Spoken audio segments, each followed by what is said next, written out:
नमस्कार.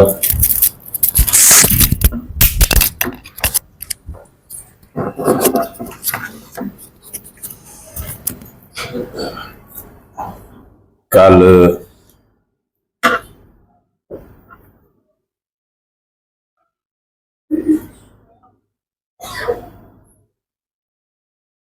खरं तर संपूर्ण स्वातंत्र्यवीर सावरकर सांगायला एक 7-8 दिवस लागतील. 10 दिवस सुद्धा पुरणार नाही.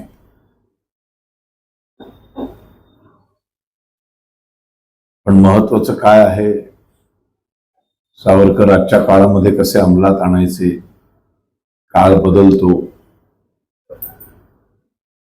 सामाजिक भौगोलिक परिस्थिती बदलत असते, त्याप्रमाणे लढाई बदलत असते,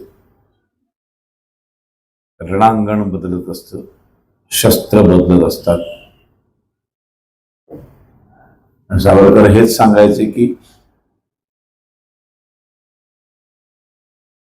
इतिहासामधनं आपण शिकलं पाहिजे. इतिहास आपल्याला सतत काहीतरी शिकवत असतो आणि इतिहासामधनं जोपर्यंत आपण काही शिकत नाही तोपर्यंत इतिहास त्याची परत परत पुनरावृत्ती करत राहतो. जे देश इतिहास विसरतात त्यांचा भूगोल बिघडतो.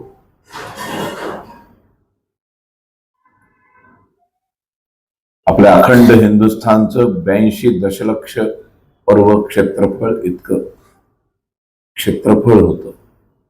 आज फक्त 32 दशलक्ष पर्ववर आलेलं आहे, कारण आपण इतिहास सातत्याने विसरलो. सावरकर इंग्लंडला गेले ते बॅरिस्टर होण्यासाठी. बॅरिस्टर होऊन त्यांना युरोपामध्ये खूप छान प्रॅक्टिस करायची होती, खूप पैसा कमवायचा होता, सुखेने आयुष्य जगायचं होतं, श्रीमंत व्हायचं होतं. हा उद्देश होता का सावरकरांचा? तर अजिबातच नाही. ज्या शत्रू बरोबर आपल्याला लढायचंय त्या शत्रूला समजून घेणं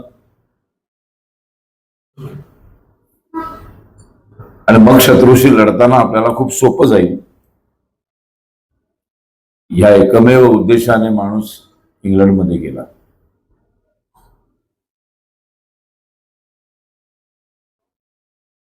मदनलाल धिंगरांनी वायलीचा खून केला, इकडे अनंत कानेरेंनी जॅक्सनला मारलं. त्याच्यानंतर सावरकरांवरती पाळत ठेवली गेली आणि त्यांना अटक झाली, असं नाहीये. सावरकर 1906 जेव्हा इंग्लंडला रवाना झाले तेव्हापासूनच त्यांच्यावर पाळत ठेवलेली आहे. त्यांना जो विजा मिळाला तेव्हा त्याच्यावरती एक रिमार्क आहे, चापेकर स्कूलचा विद्यार्थी आहे हा. ज्या चापेकरने रँडला मारलं त्या चापेकर स्कूलचा विद्यार्थी आहे. फक्त अजूनही कुठलाही गुन्हा केलेला नाहीये ब्रिटिशांच्या दृष्टीने, त्यामुळे त्यांना पकडता येत नाहीये. पण इंग्लंडमध्ये जहाजातनं उतरलेल्या क्षणापासून सावरकरांवरती गुप्तहेरांची नजर आहे. इथं पोचले, श्यामजी कृष्ण वर्मांच्या इंडिया हाऊसमध्ये त्यांची राहायची सोय झाली. सगळे भारतातले इंग्लंडमध्ये जे बॅरिस्टर व्हायला शिकायला जात होते त्यांची राहण्याची सोय असायची इंडिया हाऊसमध्ये. श्यामजी कृष्ण वर्मा हे प्रखर देशभक्त, खूप श्रीमंत होते. त्यांनी इंडिया हाऊसमध्ये असं एक इमारत बांधली होती, ती आजही तुम्ही लंडनला गेलात तर तिथे बघायला मिळते. फक्त आता सावरकर तिथे राहिलेले असल्यामुळं आणि क्रांतिकारकांचा तिथे सहवास असल्यामुळं भारतीय सरकारला त्याचं एक स्मारक बनवावं अशी काही इच्छा कधी झाली नाही. हे जर गांधी राहून आले असते तर त्याचं आज स्मारक असतं. पण त्यामुळे तिथं वाईट वाटतं. तिथे गेल्यावर आपल्याला इमारतीच्या आत कुठल्याही घरात जाता येत नाही, कारण तिथे आता एक सामान्य ब्रिटिश नागरिक राहतात. त्यामुळे आतमध्ये जाऊन आपल्याला ते काही बघता येत नाही. आणि आपल्या सरकारने 60 वर्ष गल्लीपासून दिल्लीपर्यंत जे काँग्रेसचं राज्य होतं त्यांना तर क्रांतिकारकांच्या सगळ्या खाणाखुणाच पुसून टाकायच्या होत्या. त्यामुळे जतन करण्याचा काही प्रश्नच येत नाही. इतकं वाईट वाटतं रत्नागिरी मध्ये गेल्यानंतर. 24 ते 37 13 वर्ष रत्नागिरीमध्ये राहून स्थानबद्धतेमध्ये जे समाज सुधारक सावरकरांचं कार्य आहे, अस्पृश्यता निवारण्याचं, जाती हिंदू धर्माला लागलेला शाप आहे, हा शाप मिटवण्यासाठी, जात संपवण्यासाठी, जातीच्या भिंती संपून फक्त एक हिंदू समाज निर्माण व्हावा म्हणून जे अथक प्रयत्न 24 ते 37 13 वर्ष केलेत, त्या घराचा मागमूसही रत्नागिरीमध्ये आज बघायला मिळत नाही. इतकं दुर्भाग्य आहे. फक्त पतितपावन मंदिर बघायला मिळतं, बाकी काहीही बघायला मिळत नाही. भगूर मधलं घर आहे अजूनही, त्याची सुद्धा फार दुरावस्था होती. ती आत्ता त्याला जरा स्मारकाचं स्वरूप दिल्यामुळं ती ठीकठाक झालेलं आहे, ते व्यवस्थित झालेलं आहे. म्हणजे मी 2010 साली मी जेव्हा पहिल्यांदा गेलो भगूरमध्ये घरी, तेव्हा तर इतकी भयान परिस्थिती होती. तेव्हा मी कित्येक आमदार खासदारांना भेटून भाजपच्या शिवसेनेच्या सातत्याने सांगत होतो की त्याच्याकडे जरा प्लीज लक्ष द्या. म्हणजे भगूरमध्ये जिथे हा वीर पुरुष जन्माला आला, जिथं त्यांनी 13व्या वर्षी शपथ घेतली, ते घर आहे असं. आता ते बंद केलं. त्या घराला चिकटून एक बार होता.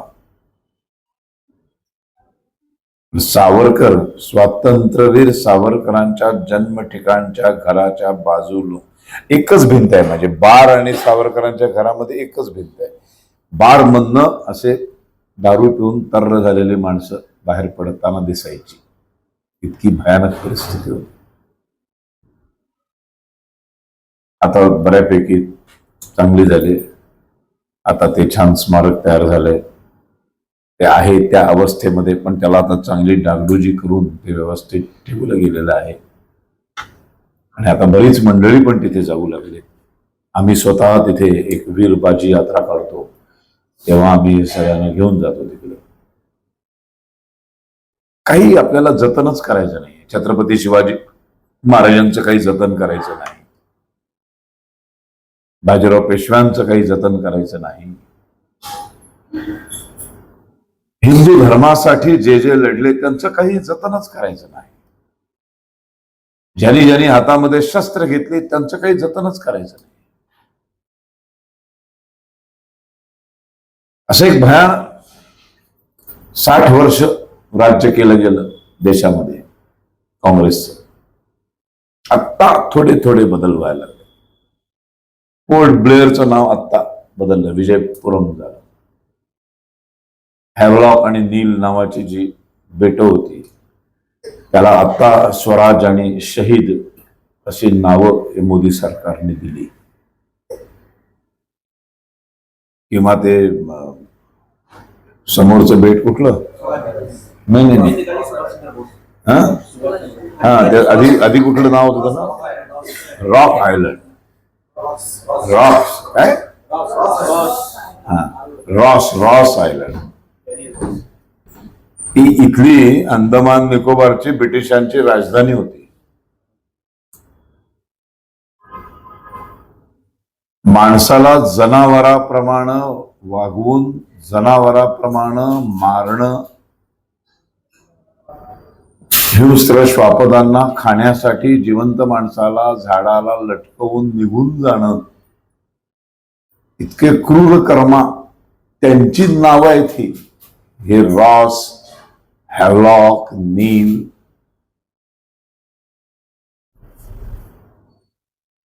आम्हाला ती बदलाविषयी सुद्धा वाटली नाहीत कधी.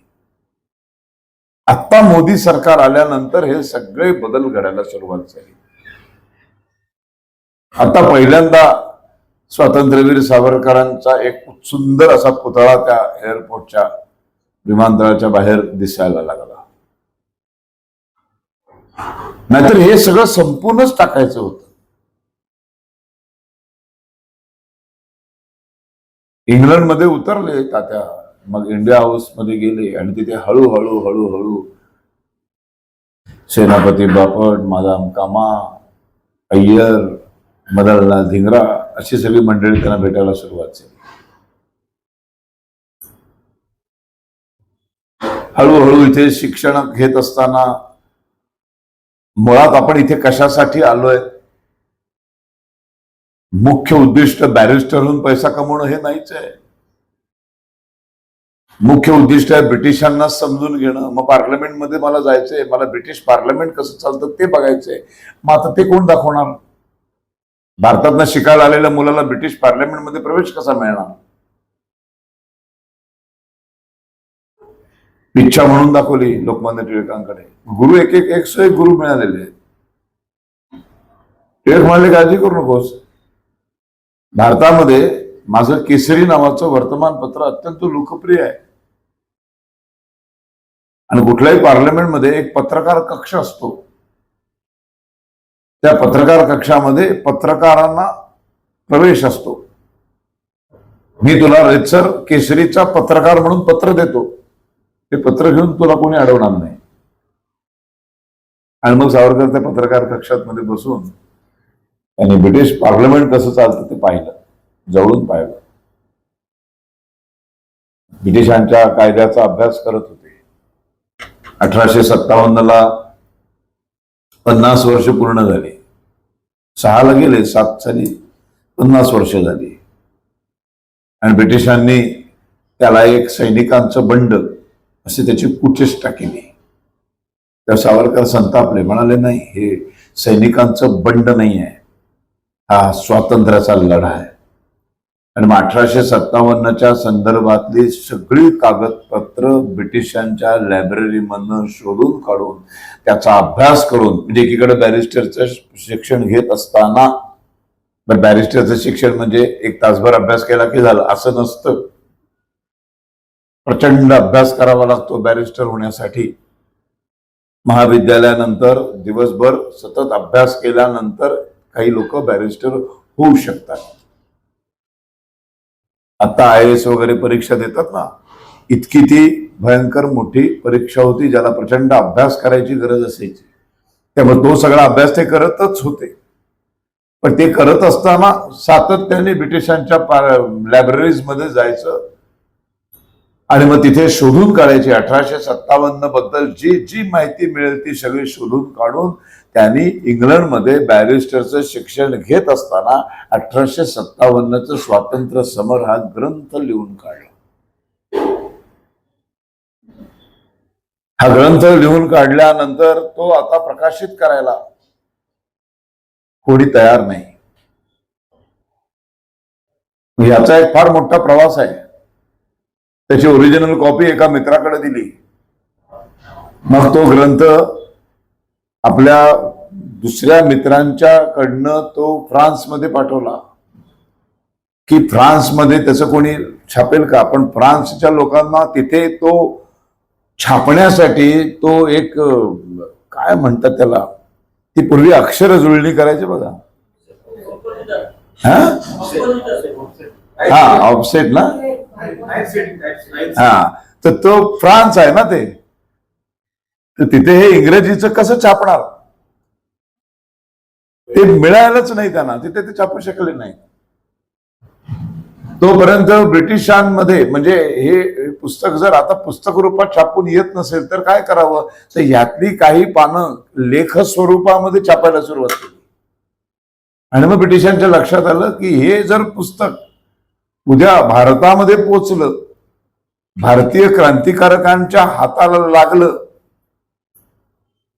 तर इतकं भयंकर पुस्तक लिहिलेलं आहे यांनी की हे पुस्तक वाचल्यामुळं हजारो लाखो क्रांतिकारकांना एक प्रोत्साहन करण्याचं काम करेल हे पुस्तक. हे पुस्तक छापता कामा नये. आणि जगामधलं असं पहिलं पुस्तक आहे जे छापायच्या आधी बंदी आलेलं पुस्तक आहे. छापायच्या आधी बंदी आलेलं हे पहिलं पुस्तक आहे स्वातंत्र्यवीरांनी लिहिलेलं. 1857चं स्वातंत्र्य समर. बॅरिस्टरचा अभ्यास करते. मुळात कालखंड 1906 ते 1910, फक्त 4-4.5 वर्ष इंग्लंडमध्ये आहेत ते. तिथे राहून मग बॉम्ब कसा बनवायचा, मग बॉम्ब बनवण्याचं ट्रेनिंग,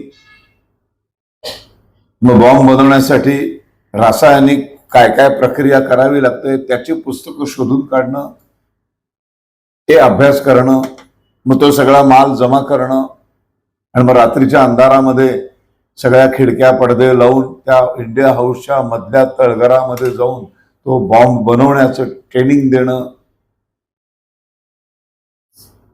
मग पिस्तूल मिळवणं, मग ती पिस्तूल मिळालेली भारतापर्यंत कशी पाठवायची, इमिग्रेशन जसं विमानाला असतं तसंच बोटीला पण सगळं लागतं. आपल्याला आधार कार्ड द्यावं लागतं, आपल्याला पासपोर्ट द्यावा लागतो, सगळं करावं लागतं बोटीने प्रवास करताना.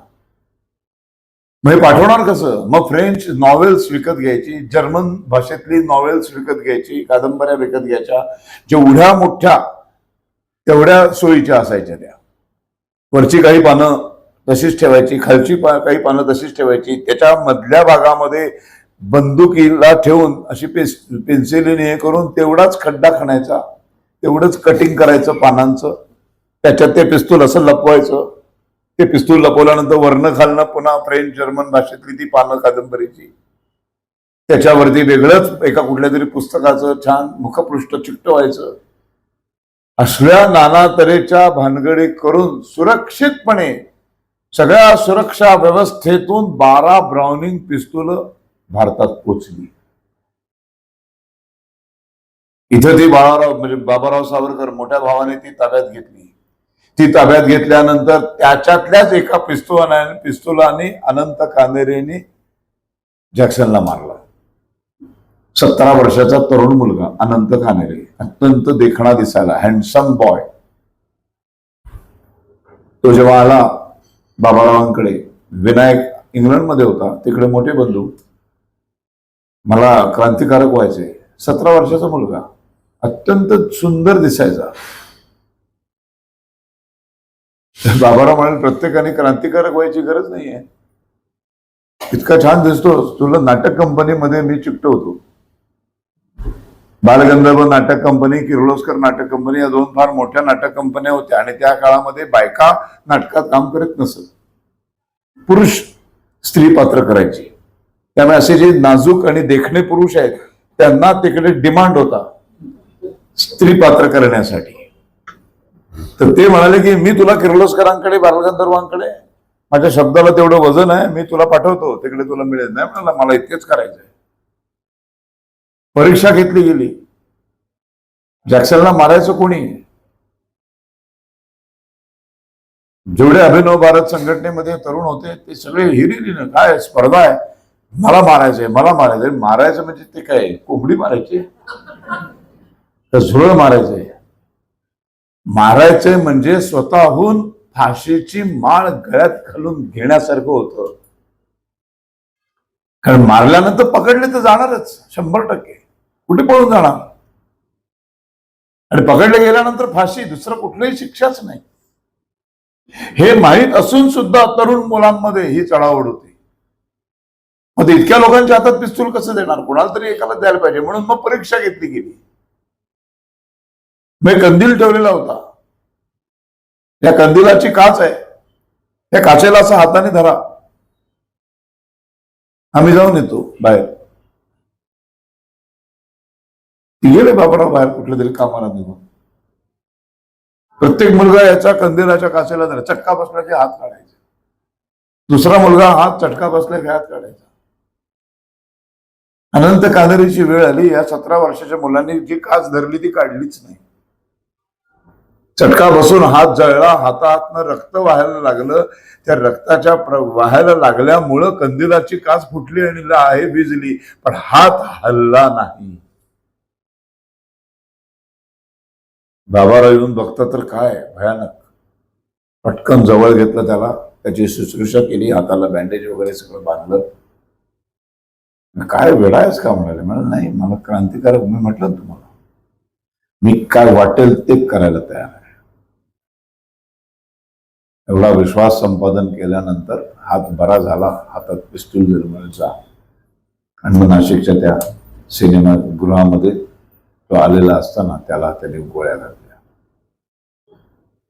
आता इन्व्हेस्टिगेशन सुरू झालं. सगळ्यात पहिल्यांदा बाबाराव सावरकरांना पकडलं गेलं.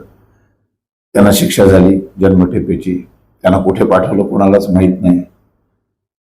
धाकटा भाऊ नारायण कटामध्ये सामील म्हणून उगाच त्यालाही अटक करून टाकली. आणि पिस्तूल आलं कुठून, त्याचा शोध घ्यायला सुरुवात केल्यावर ते इंग्लंडमध्ये त्याचं सूत्र विनायक दामोदर सावरकरांपर्यंत जाऊन पोहोचलं. तोपर्यंत इकडे विनायक दामोदर सावरकरची रूम पार्टनर कोण होता? मदनलाल धिंगरा. 2 विरुद्ध टोकाची आयुष्य जगणारी तरुण मुलं, वय एकच, दोघेही बॅरिस्टरच व्हायला आले होते. पण एक छान चौकी करणारा श्रीमंत, मस्तपैकी कॉलेजमधनं मजा करून यायचं, मग रोज बारमध्ये जायचं, मजा करायची, गोऱ्या बायकांबरोबर डान्स करायचा, असं स्वच्छंदी आयुष्य जगणारा मदनलाल धिंगरा. त्याचा पार्टनर कोण? विनायक दामोदर सावरकर. त्याचं बॅरिस्टर होण्याचं उद्दिष्टच फार वेगळं होतं आणि ह्याचं बॅरिस्टर होण्याचं उद्दिष्ट वेगळं होतं. तो सतत काहीतरी लिहायचा, सतत काहीतरी वाचायचा, सगळ्यांना दर आठवड्यात एकदा दोनदा जमा करायचा, त्यांच्यासमोर बौद्धिक घ्यायचा, त्यांच्यासमोर भाषण ठोकायचा, शिवाजीच्या गोष्टी सांगायच्या, रामाच्या कृष्णाच्या गोष्टी सांगायच्या, त्यांच्यामध्ये ती चेतना निर्माण करायची, स्वातंत्र्याचं महत्व पटवून द्यायचं. सशस्त्र क्रांतीशिवाय स्वातंत्र्य मिळणारच नाही, म्हणून आपण हे सगळे बॉम्ब बनवतो आहोत, इथलं पिस्तूल पाठवतो आहोत. ह्याच्यामध्ये काही गैर नाही, याच्यामध्ये काही चुकीचं नाहीये. हजारो निरपराध हिंदूंना, भारतीयांना ज्या ब्रिटिशांनी काहीही कारण नसताना निरपराध हिंदूंना ठार मारलेलं आहे, गुलाम बनवलंय, त्यांना ठार मारणं हे पाप नाही. श्रीकृष्णाने सुद्धा साम दाम दंड भेद सर्व मार्गाने शत्रूला मारायलाच शिकवलेलं आहे. छत्रपतींनी सुद्धा मारायलाच शिकवलंय, रामाने सुद्धा मारायलाच शिकवलंय.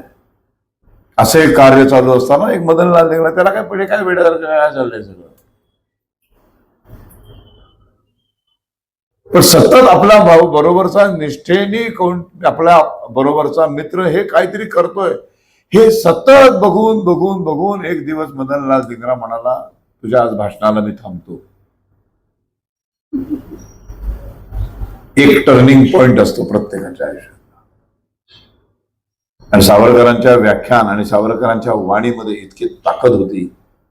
सावरकरांच्या सानिध्यात आलेला प्रत्येक माणूस आमूलाग्र बदलायचा.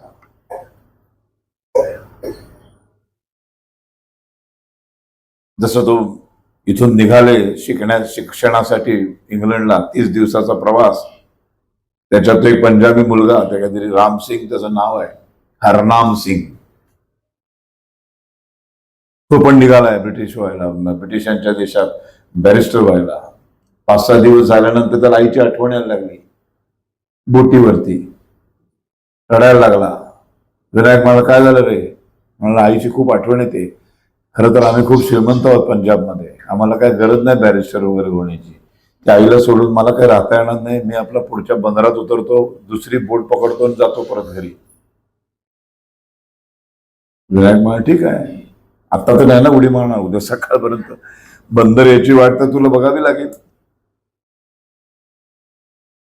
आणि मग विनायकाने ठरवलं तोपर्यंत याच्याशी गप्पा मारूया.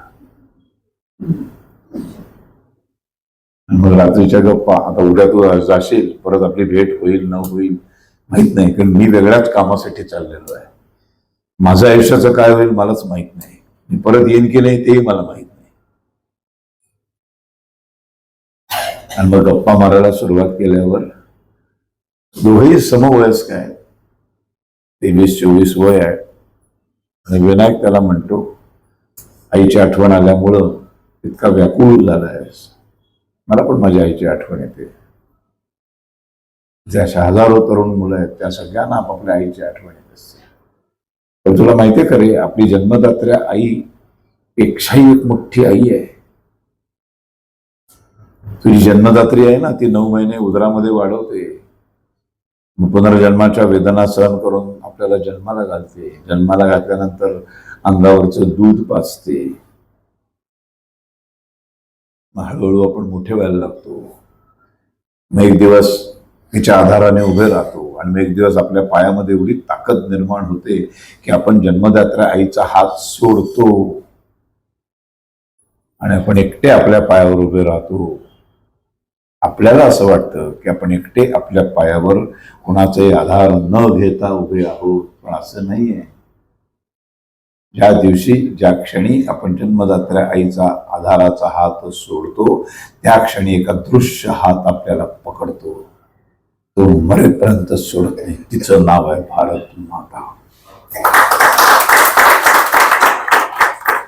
जी आपल्याला अन्न देते, वस्त्र देते, निवारा देते, पाणी म्हणजे जीवन देते, सगळंच देते ती आपल्याला. ती कधीच जन्मदात्री आई रागावते, चिडते, मारते, उपाशी ठेवते.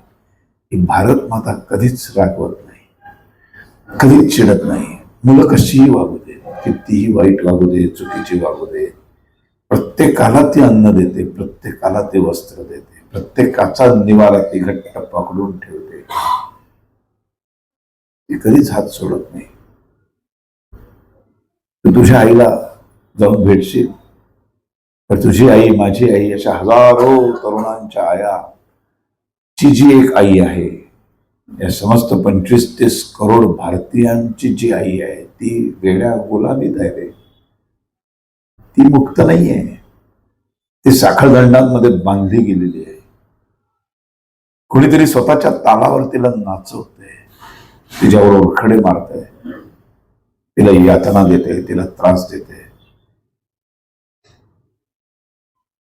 ती जोपर्यंत स्वतंत्र होत नाही तोपर्यंत तुझी आणि माझी आणि ह्या सगळ्या हजारो तरुणांची आई स्वतंत्र होणार नाही. मी निघालोय ना ते बॅरिस्टर व्हायला नाही. मी माझ्या तुझ्या अशा हजारो आयांची जी आई आहे भारत माता, तिला स्वातंत्र्य मिळवून देण्यासाठी काही गोष्टी कराव्या लागतात. त्या करण्यासाठी मी निघालोय. बॅरिस्टर होऊन मला नोकरी नाही करायची, बॅरिस्टर होऊन मला युरोपामध्ये पैसा नाही कमवायचा आहे. मला माझ्या भारत मातेला स्वतंत्र करायचंय, त्या ब्रिटिशांच्या जोखडातून मुक्त करायचंय. काय नाही दिले तिने आपल्याला? सगळंच दिले. तिनेच आपल्याला हातामध्ये वेद दिले, तिनेच आपल्या हातामध्ये उपनिषद दिली, तिने आपल्याला गायला शिकवलं, तिने आपल्याला गणित दिलं, तिने आपल्याला सगळंच दिलं. ती गुलामीत आहे. तोपर्यंत आपला देश कधीच स्वतंत्र होणार नाही आणि देशामधल्या हजारो लाखो आया कधीच स्वतंत्र होऊ शकत नाही. कदाचित तू इथल्या दुसऱ्या बोटीने जाशील, तुझ्या आईला भेटशील, पण तुझी आई, तुझे वडील, तुझा भाऊ, तुमचं कुटुंब कुठे स्वतंत्र आहे? हे जोपर्यंत स्वतंत्र नाही, मुक्त नाही, तोपर्यंत तुझ्या या जाणून भेटण्याला काही अर्थ नाही. विचार कर, आत्ता जाऊन आईला भेटायचं का सगळ्यांच्या आया स्वतंत्र जगाव्यात म्हणून ब्रिटिशांच्या देशात जाऊन शिकून त्या शिक्षणाचा वापर करून देश स्वतंत्र होण्यासाठी झटायचं? ठरव.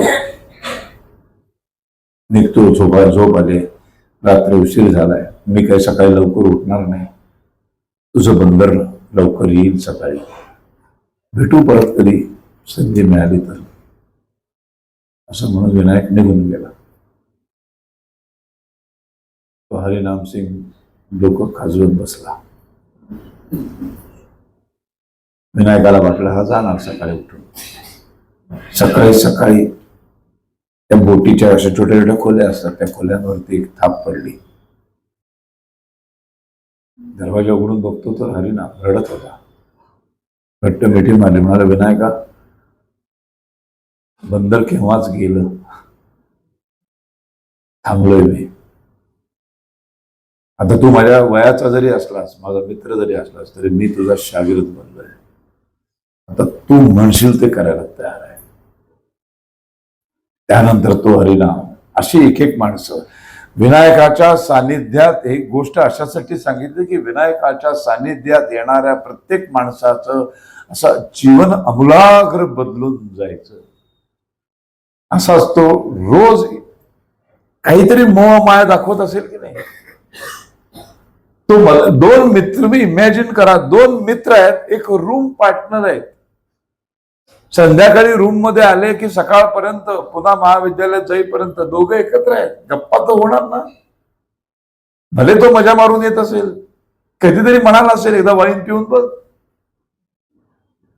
पिऊन बघितली पण असेल विनायकाने. माणसं आहेत ती काय देव नव्हे.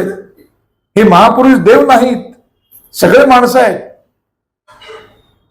सगळ्यांचे पाय मातीचेच आहेत. आपण त्याला देव बनवतो, ही फार मोठी चूक करतो आपण. असामान्य पुरुष आहेत ते सगळे, असामान्य माणसं आहेत ती, आपल्यासारखे सामान्य नाही आहेत.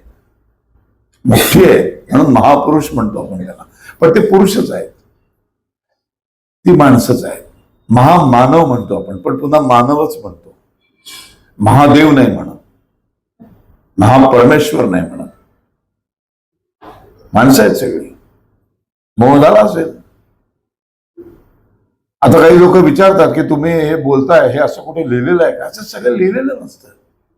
असं कोण एक माणूस सोबत घेऊन फिरत नाही की चल माझ्या बरोबर, मी खूप मोठा महापुरुष होणार आहे भविष्यामध्ये, तेव्हा माझ्याबरोबर तू एक चोपडी घेऊन लिह, मी बोलेन ते लिहित जा सगळं. असं असं नसतं कधी. असं छत्रपती शिवाजी महाराजांचा इतिहास,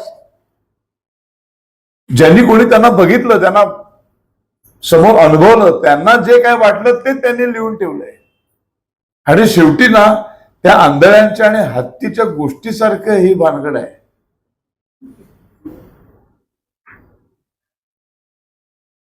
त्या आंधळ्यांना हत्ती दाखवला ना, प्रत्येकाला वेगवेगळा हात त्याचा भाग सापडला.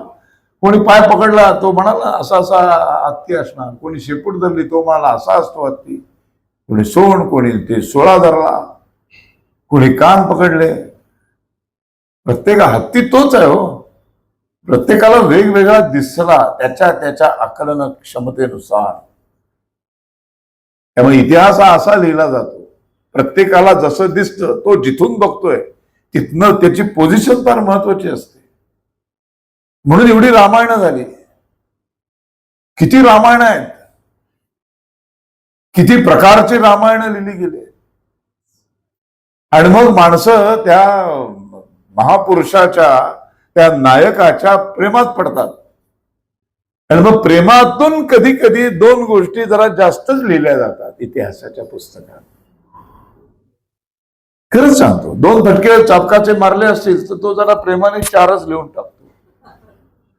50 वर्षानंतर ते इतिहास म्हणून बघितलं जातं.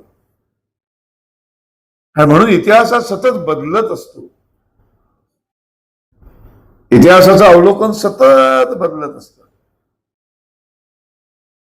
म्हणून 25 वर्षापूर्वीचा जो इतिहास म्हणून असतो तो 25 वर्षानंतर थोडा बदललेला असतो. म्हणून इतिहास वाचताना, इतिहासाकडे बघताना आणि इतिहासातल्या या सगळ्या महापुरुषांकडे बघताना प्रत्येक लिहिलेल्या शब्दाचा अगदी शब्दशः अर्थ घेऊन भांडायचं नसतं. लिहिणाऱ्याचा दृष्टिकोन आणि लिहिणाऱ्याची व्यक्तिगत विचारसरणी याच्यावर इतिहास लिहिला जातो. जसा आता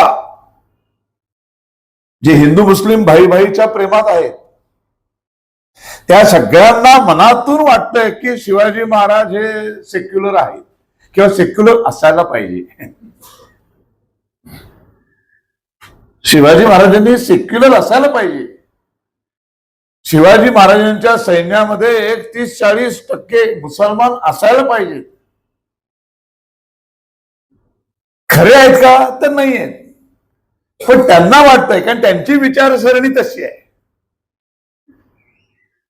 म्हणून मग तो स्वतः एक ठोकून देतो. त्या टकलेच्या विचारसरणीनुसार त्याला असं वाटतं की कुंभमेळा अकबराने सुरू केला.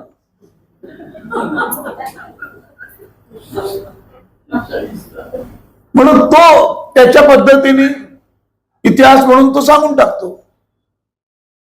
मग असं ज्यांना ज्यांना वाटतंय त्या सगळ्यांना ते खरं वाटतं. मग ते आणखीन 10 लोकांना तेच सांगतात. फार तिराईत होऊन, फार तटस्थ होऊन, प्रेमात न पडता इतिहासाकडे बघायला पाहिजे. मग कधी कधी काही चुकीच्या गोष्टी पण आपल्याला वाटतात, आपल्याला पटत नाहीत, आपल्याला आवडत नसतात. आपल्या महापुरुषाने असं कसं केलं असेल हे आपल्याला पटवून घ्यायचं नसतं. मग सावरकर दारू कसे प्यायले असतील? अरे पिऊ शकतो की माणूस. इंग्लंडमध्ये गेला यार. -18 -16 डिग्री, वय वर्ष 24. मदनलाल धिंगरा सारखा हातात ग्लास घेतलेला मित्र आहे.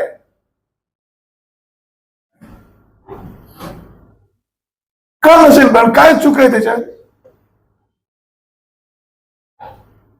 जर मदनलाल धिंगराला वाटू शकतं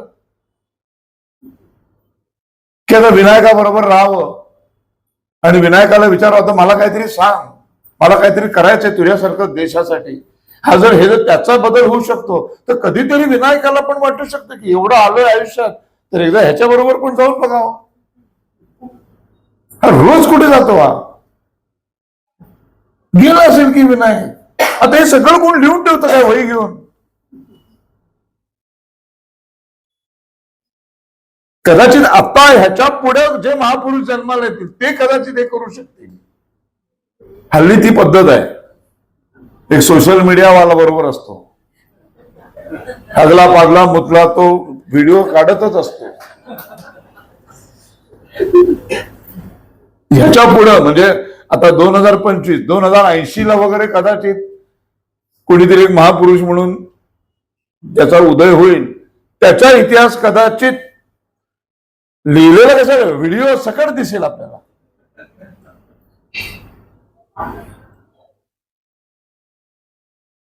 म्हणजे जसं मोहनदास करायचे की फोटोग्राफर घेऊन फिरायचे. रेल्वे स्टेशनवर त्या खांबाच्या खाली उन्हात असे मुटकुळी करून झोपल्याचा फोटो काढायचे. फोटो निघाल्यानंतर तिथे नाही झोपायचे ते. मग फर्स्ट क्लास मधून प्रवास करायचे ते.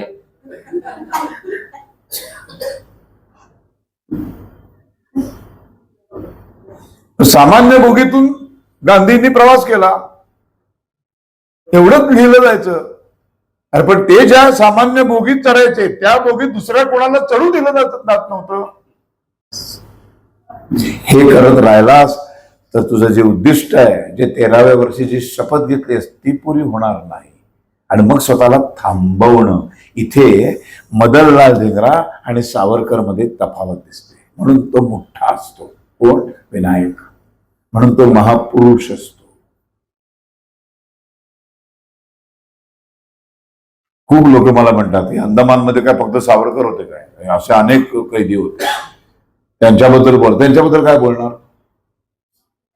त्यातल्या कोणी महाकाव्य रचलेलं नाहीये ना. त्यातला कोणी एकही जण इथल्या सावरकरांच्या बरोबर अंदमानची शिक्षा भोगणारा एकही जण बॅरिस्टर नाहीये. 22,000 पृष्ठांचं साहित्य कोणी लिहिलेलं नाहीये. हे सगळं असून सुद्धा माणूस तिथे बसलाय जाऊन काळ्या पाण्याची शिक्षा भोगतोय. कोल्हूला फिरवलं जाते, चापकाचे फटके खातोय आणि मुळात या सगळ्यांना मार्गदर्शन करतोय. म्हणून छत्रपती सगळ्या मावळ्यांपेक्षा सर्वात महत्व कोणाला मिळतं? छत्रपती शिवाजी महाराजांना महत्व मिळतं. त्यांच्यावर तानाजी मालुसरे होते, यसाजी सगळेच होते की बाजीप्रभू देशपांडे होते, त्यांना मिळतं महत्व, पण ते तेवढंच मिळतं. शिवाजी महाराजांसारखं मोठं नाही करत आपण बाजीप्रभू देशपांडेंना, तानाजी मालुसरेला, है ना. महत्व आहे थोडं. त्यांच्या इतिहासातले 2 पानं त्यांच्यासाठी खर्च होणार, 1000 पानं शिवाजी महाराजांसाठीच खर्च होणार. अनंत कांदेरेवर 4 पानं, मदनलाल धिंगरा 2-3 पानं, 1000 पानांचं चरित्र विक्रम संपत सावरकरांवरच लिहिणार. बाजीराव बरोबर होळकर पण होते, जाधव पण होते, जयदेव होते, शिंदे होते, पण बाजीराव मोठा. अशा सगळ्यांना एकत्र घेऊन त्यांना मार्गदर्शन करत स्वराज्याचं साम्राज्य करणारा. 1857 या इकडे कुठल्याही कैद्याने लिहिलेलं नाही ना, त्याचा अभ्यास नाही केला. इटलीच्या मॅझेनीचं आत्मचरित्र त्या इंग्लंडमध्ये असतानाच लिहिले. काय काय करत असेल 4-4.5 वर्षात. बॅरिस्टरचा अभ्यास करायचा, 1857चा अभ्यास करून एक 550 पानाचा 850 पानाचा ग्रंथ लिहायचा. मॅझेनीचं आत्मचरित्र लिहायचं. छोटी छोटी आंदोलनं करायची, बंदुका गोळा करायच्या, त्या कशा कशा आयडिया भन्नाट काय काय करून त्या भारतामध्ये पाठवायच्या, पत्रव्यवहार करायचे, असंख्य क्रांतिकारकांना तयार करायचं. ब्रिटिशांच्या कायद्याचा अभ्यास करून ब्रिटिशांच्या कायद्यामध्ये त्या चौकटीत बसून त्यांच्या समोरच्या लढाया लढायच्या. तिथे जमलेल्या आयरिश क्रांतिकारकांना सोबत घ्यायचं. तिथे मध्ये पॅरिसला जायचं. युरोपामध्ये जेवढे देश आहेत ते सगळे ब्रिटिशांच्या ताब्यामध्ये आहेत. त्या सगळ्या देशातल्या सगळ्या क्रांतिकारकांशी संधान बांधायचं. ब्रिटिशांनी जो मुखवटा तयार केलाय की एका दळिद्री, एखाद्या मागासलेल्या, एखाद्या रानटी अवस्थेत राहणाऱ्या भारत नावाच्या देशाचं भलं करण्यासाठी आम्ही तिथे राज्य करत आहोत, असा जो मुखवटा युरोपामध्ये ब्रिटिशांनी तयार केलाय तो खोटा आहे. भारतीय कधीही मागासलेले नाही, ब्रिटिशांपेक्षा जास्त विद्वान आहे, जास्त ज्ञानी आहे. यांनी आम्हाला तिकडे गुलाम बनवलंय, बंदुकीच्या जोरावर गुलाम बनवलंय. कशाला उलडी मारली ती फ्रान्सच्या किनाऱ्यावरती? तिथूनच आलाय की माणूस, पॅरिसलाच गेले होते की. माहित होतं इंग्लंडमध्ये गेलो की तिकडे अनंत कानेरेच्या खुनाबद्दल ब्रेन बिहाइंड हिम मुख्य सूत्रधार म्हणून सावरकरांचंच नाव आलेलं आहे. इकडे मदनलाल धिंगरांनी जो खून केलाय त्याचा पण मुख्य सूत्रधार सावरकरच आहे. बार्निंग पिस्तूल पाठवली, सशस्त्र क्रांतीचा उठाव केला, आपल्या सेनापती बापटांच्या हातातून सगळं ते ट्रेनिंग देऊन त्यांना भारतामध्ये पाठवलं. बॉम्ब कसा बनवायचा याचं पूर्ण ट्रेनिंग देऊन हे सगळं करणारं मुख्य कोण आहे? कसाबने इथे हल्ला केला म्हणजे कसाब मुख्य नाही आहे. पाकिस्तानमध्ये बसलेले ISIचे एजंट मुख्य आहे, त्यांना उडवायचंय. ओसामा बिन लादेन मुख्य आहे. वर्ल्ड ट्रेड सेंटरवर ज्यांनी विमान घुसवलं तो मुख्य नाही आहे, तो प्यादा आहे. त्यामुळे लंडनमध्ये तू गेला की तुझ्यावर अटक वॉरंट आहे, निघालेला आहे, शोधतायत.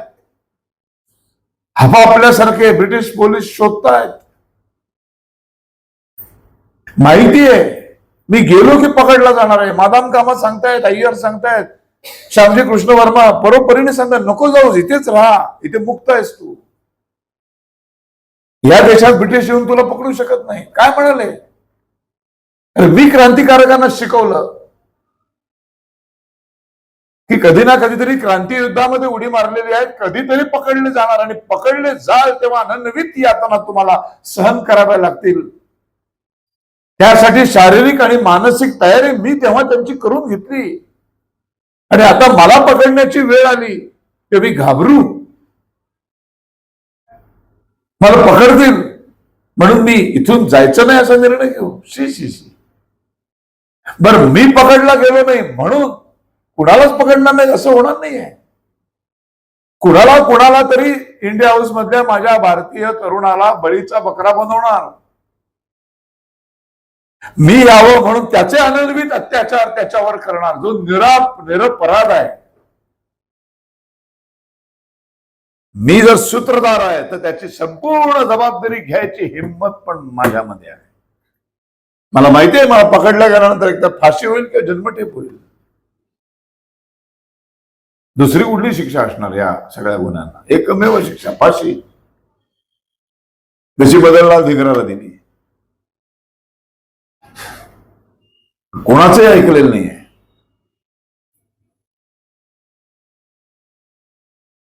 माफी मागायची असते तर तेव्हाच मागितली असते ना. कशाला कुठे शिक्षा भोगत बसली असते? पॅरिस बंद झाले नसते. बरं, पॅरिस बंद निघालाय माणूस फ्रान्स मधनं, आणि मग शेवटी मादाम कामा विचारतात, आता विनायक पुढची भेट कधी? परत ते सांगतात मार्सेलिसला भेटू. अभ्यास किती आहे माहितीये त्यांना, कारण इंग्लंडच्या कायद्याचा अभ्यास केलेला आहे. त्यांना माहिती आहे की इंग्लंड मध्ये मला पकडल्यानंतर मला कुठली हे शिक्षा जास्तीत जास्त देऊ शकतात. फाशी देण्याचे चान्सेस फार कमी आहेत.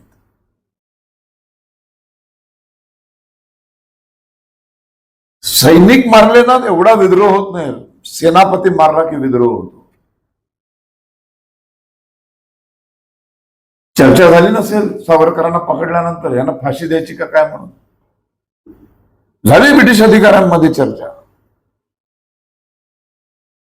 सगळ्यांनी एकमुखाने विरोध केलाय. नाही नाही नाही, डेंजरस आहे. याला जर फाशी दिली तर भारत पेटला म्हणून समजायचं. इतके माणसे यांनी तयार केलेत, क्रांतिकारकांचं जाळं पसरवलं या माणसांनी. हा क्रांतिकारकांचा महामेरू आहे. 1857चं पुस्तक ज्या वेळेला सुभाषचंद्र बोसांनी वाचलं, काय म्हणाले ते पुस्तक वाचून? ही तर क्रांतिकारकांची भगवद्गीता आहे म्हणाले ते. भगतसिंगांनी पुस्तक वाचलं, त्यांनी पंजाबीमध्ये ट्रान्सलेशन केलं. बंगालच्या क्रांतिकारकांनी बंगाली भाषेत ट्रान्सलेशन केलं. तेलुगू, तमिळ सगळ्या भाषांमध्ये 1857चं ट्रान्सलेशन झालंय. गुप्त पद्धतीने ते घराघरापर्यंत पोहोचलंय पुस्तक. याला जर फाशी दिली तर संपलो आपण. मग आत्ताच साधारण आपल्याला गाशा गुंडावा लागेल, इतका प्रचंड मोठा उठाव होईल असा 1857ला झाला. नाही, फाशी देऊन चालणार नाही. मग काय जन्मठेप? मग जन्मठेप द्यायची. जर इंग्लंडमध्ये खटला चालवला तर नियमाप्रमाणे फक्त 14 ते 15 वर्षच जन्मठेप होती. 27 प्लस 15 किती झाले? 42 वर्षाचा तरुण बाहेर येणार जन्मठेप भोगून. तो आणखीन डेंजर नाही का? चौथाळलेला असतो ना वाघ, मग तो आणखीन काय काय करेल? बरं, ही शिक्षा आता या 15 वर्षाच्या जन्मठेपेक्षा जास्त शिक्षा जर आपल्याला द्यायची असेल, आपला कायदा धाब्यावर बसवून शिक्षा द्यायची असेल, तर ह्याची केस इंग्लंडमध्ये चालवून चालणार नाही. इंग्लंडमध्ये चालवली आणि इंग्लंडच्या कायद्याविरोधात शिक्षा दिली, उद्या 25 वर्ष जन्मठेप द्यायची, 30 वर्ष जन्मठेप द्यायची, असं जर आपण निकाल दिला तर युरोपामध्ये आपली चितू होईल. मग जे हे सगळे लोक म्हणतायत, छोट्या छोट्या लेखांमधनं जे लिहून सारखं पाठवतायत की ब्रिटिश हे कुठल्याही अँगलने सॉफिस्टिकेटेड नाही, यांचा रुद्र भयानक हा भयानक चेहरा आहे, हा आपणच डोळ्यासमोर आणू लोकांच्या. मग ह्याची सावरकर नावाच्या कैद्याची केस ही इंग्लंडमध्ये चालवून चालणार नाही. ती भारतात नेली पाहिजे. उचला याला, भारतात घेऊन जा. भारतामध्ये काहीही शिक्षा द्या, इकडे युरोपात त्याची बातमी पण येणार नाही. कारण शेवटी भारतात आपलं राज्य आहे. छापून काय आणायचं आपल्या हातात आहे. एवढ्या ब्रेकिंग न्यूज, एवढं मीडिया असा तेव्हा नव्हता. म्हणून विनायक दामोदर सावरकरांची केस इंग्लंडमध्ये चालवली नाही आणि म्हणून त्यांना फाशी दिली नाही. एक ना नदीचा उगम असतो, हा क्रांतिकारक बनवणाऱ्या नदीचा उगम आहे. हा तिथून हजार क्रांतिकारक तयार होतात. या उगमाला कुठेतरी दूर नेऊन ठेवलं पाहिजे. ह्या माणसाला अशी एकतर आपला कायदा धाब्यावर बसून याला 50-60 वर्ष याच्या आयुष्याची सडवली पाहिजे. आणि हा माणूस भारतीयांपासून इतका दूर नेऊन ठेवला पाहिजे की याचा यानंतरच्या पुढच्या 50-60 वर्षात भारतीयांशी संबंधच येता कामा नये. मग ती शिक्षा कुठली? तर अंदमान भारतापासून इतकं दूर, आत्ताच इतकं दूर आहे विमानाने येऊन सुद्धा. तेव्हा रेल्वेने चेन्नईपर्यंत यावं लागायचं आणि परत चेन्नई पासून इथे 3 दिवस 3 रात्री बोटीचा प्रवास करून लोक येत होते. मग भारतामध्ये खटला सुरू झाला. पहिला खटला 25 वर्ष जन्मठेप, कायदा धाब्यावर बसवला. मग परत काही दिवसांनी दुसरा खटला उभा राहिला. दुसऱ्या खटल्यात पुन्हा 25 वर्ष जन्मठेप. ती सुनावल्याबरोबर सावरकरांनी पत्र दिलं की तुमच्या कायद्याप्रमाणे 2 जन्मठेपा 25-25 वर्षाच्या, जगाचा कुठलाही कायदा एखाद्या गुन्हेगारावर जर समजा उदाहरणार्थ 4 गुन्हे साबित झाले, एखाद्याने 4 गुन्हे केले, एका गुन्ह्यासाठी एकाला 25 वर्ष शिक्षा झाली, दुसऱ्या गुन्ह्यासाठी 9 वर्ष झाली, तिसऱ्या गुन्ह्यासाठी 7 वर्ष झाली, चौथ्या गुन्ह्यासाठी 2 वर्ष झाली, तर ती वेगळी वेगळी भोगायची नसते. त्या सगळ्यात जी मोठी शिक्षा असते 25 वर्षाची ती भोगली की त्या सगळ्या त्या शिक्षेमध्ये अंतर्भूत असतात. म्हणून सावरकरांनी पत्र पाठवलं ब्रिटिश गव्हर्नमेंटला की 2 25-25 जन्मठेपा म्हणजे भोगाच्या एकत्रच ना. तुमचाच कायदा आहे. बरं त्यासाठी तो काय उगाच बॅरिस्टर व्हायला गेलो नव्हते तिकडे. तिथे पण वकिली करता आली सगळी.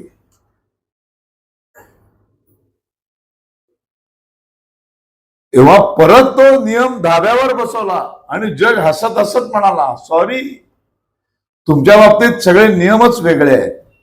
तुमची 25 वर्ष जन्मठेप संपली की दुसरी सुरू होणार. एकूण 50 वर्ष जगाच्या इतिहासामध्ये एकमेव उदाहरण आहे असं की एकाच जन्मात 2 जन्मठेपा. नावच जन्मठेप. एका जन्मात एकच जन्मठेप असते. आता 2 जन्मठेपा 27 वर्षाच्या तरुणाला 50 वर्षांची काळ्या पाण्याची अंदमानची शिक्षा ठोठवल्यानंतर पाय थरथरले असते, रडला असता, बसला असता मटकन खाली. त्यातलं काहीच झालं नाही. सावरकर हसले, म्हणाले, वा. जजला म्हणाले, तुम्ही ख्रिस्ती धर्मीय आहात, मी हिंदू धर्मीय आहे. फक्त माझ्या हिंदू धर्मात जगात पुनर्जन्म मानला जातो. चला, माझ्या शिक्षेच्या निमित्ताने का होईना तुम्ही आमचा पुनर्जन्म मान्य केला.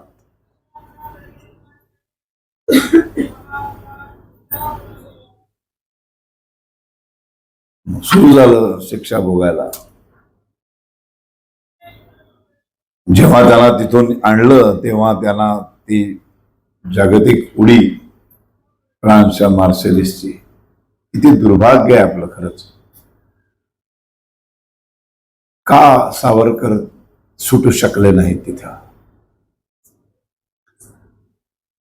सगळा इतिहास जेव्हा आम्ही वाचत असतो ना, मला नेहमी हे सतत हिंदूंचं दुर्भाग्य आहे की शिवाजी महाराज 50शीत गेले, संभाजी महाराज 40शीत पकडले गेले, बाजीराव 41ला गेला, टिळक एवढ्या लवकर गेले.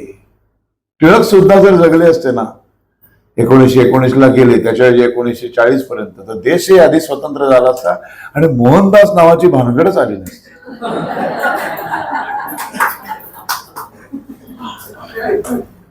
सावरकर 27व्या वर्षी पकडले गेले. ते जर पकडले गेले नसते तर पुढच्या 10-1 वर्षामध्ये देशाला स्वातंत्र्य मिळालं असतं. कदाचित 1920 पर्यंत देश स्वतंत्र झाला असता आणि तो अखंड हिंदुस्थान स्वतंत्र झाला असता. आज एवढा विशाल देश आपल्याला दिसला असता. पाकिस्तान, बांगलादेश हे तुकडेच झाले नसते, तिबेट गेला नसता, त्यातलं काहीच झालं नसतं. आज अमेरिका आपल्याला जगाला जे नाचवते ना, ते आम्ही नाचवलं असतं जगाला. ही पुढची घाणच आली नसती. मग सगळं पहिलं गव्हर्नमेंट पण फार वेगळं झालं असतं. फक्त कल्पना करा. फक्त आपण आता कल्पनाच करू शकतो. सुभाषचंद्र बोस पहिले संरक्षण मंत्री आहेत, सरदार वल्लभभाई पटेल पहिले पंतप्रधान आहे, विनायक दामोदर सावरकर पहिले गृहमंत्री आहेत. काय गव्हर्नमेंट असेल. अरे क्रिकेट मध्ये आदर्श टीम काढतात ना, तसं काय असतं. हिंदू राष्ट्र घोषित झालं असतं, निधर्मी राष्ट्र, सेक्युलर असल्या भानगडीत नसते. मग इथले मुसलमान पण राहिले असते, सुखाने राहिले असते, पण हिंदू राष्ट्र मानून राहिले असते. प्रत्येक कायद्यातून असलेल्या भयानक पळवाटांचे कायदे बनलेच नसते, असली घटनाच बनली नसती, असं संविधानच बनलं नसतं. दुर्दैव, सदैव आपलं दुर्दैव आहे. 24 साली तो निकाल लागला, मला भीतीच वाटली लोकसभेचा. म्हटलं अरे परत एकदा दुर्दैव आड आलं की काय, नशीब कसं बस वाचलो आपण. पण ह्या राहुल बिहुल जर आला असता तर संपलो होतो आपण. आणि ते तो पदोपदी सिद्ध करतोय. हे जे मी बोलतोय ना, हे तो त्याच्या प्रत्येक कृतीतून तो सिद्ध करतोय. प्रत्येक कृती, प्रत्येक आचरण हे राष्ट्राला धोकादायकच आहे. ती सगळी गांधी नेहरूंची पुढच्या पिढ्या.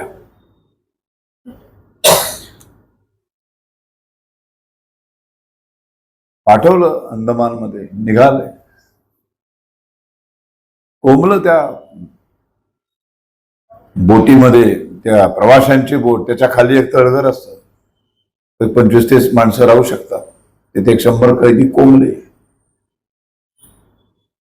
बरं, हा तो संडासाच्या भोकातनं उडी मारून पळालेला. आता संडासाचं भोक म्हणजे संडासाचं भोक नाही, त्या बोटीला बाहेर असे पोर्ट होल असतात आणि त्या पोर्ट होलच्या मागच्या बाजूला टॉयलेट्स असतात. तेव्हाच्या बोटी आता भयंकर अद्ययावत 5 स्टार हॉटेल सारख्या बोटीत आता असतात. आम्ही मध्यंतरी आमच्या मराठी सिनेसृष्टीमध्ये 450 कलाकार आम्ही युरोप फिरून आलो अशा बोटीतून. माझी रूमच 11व्या मजल्यावर होती बोटीत.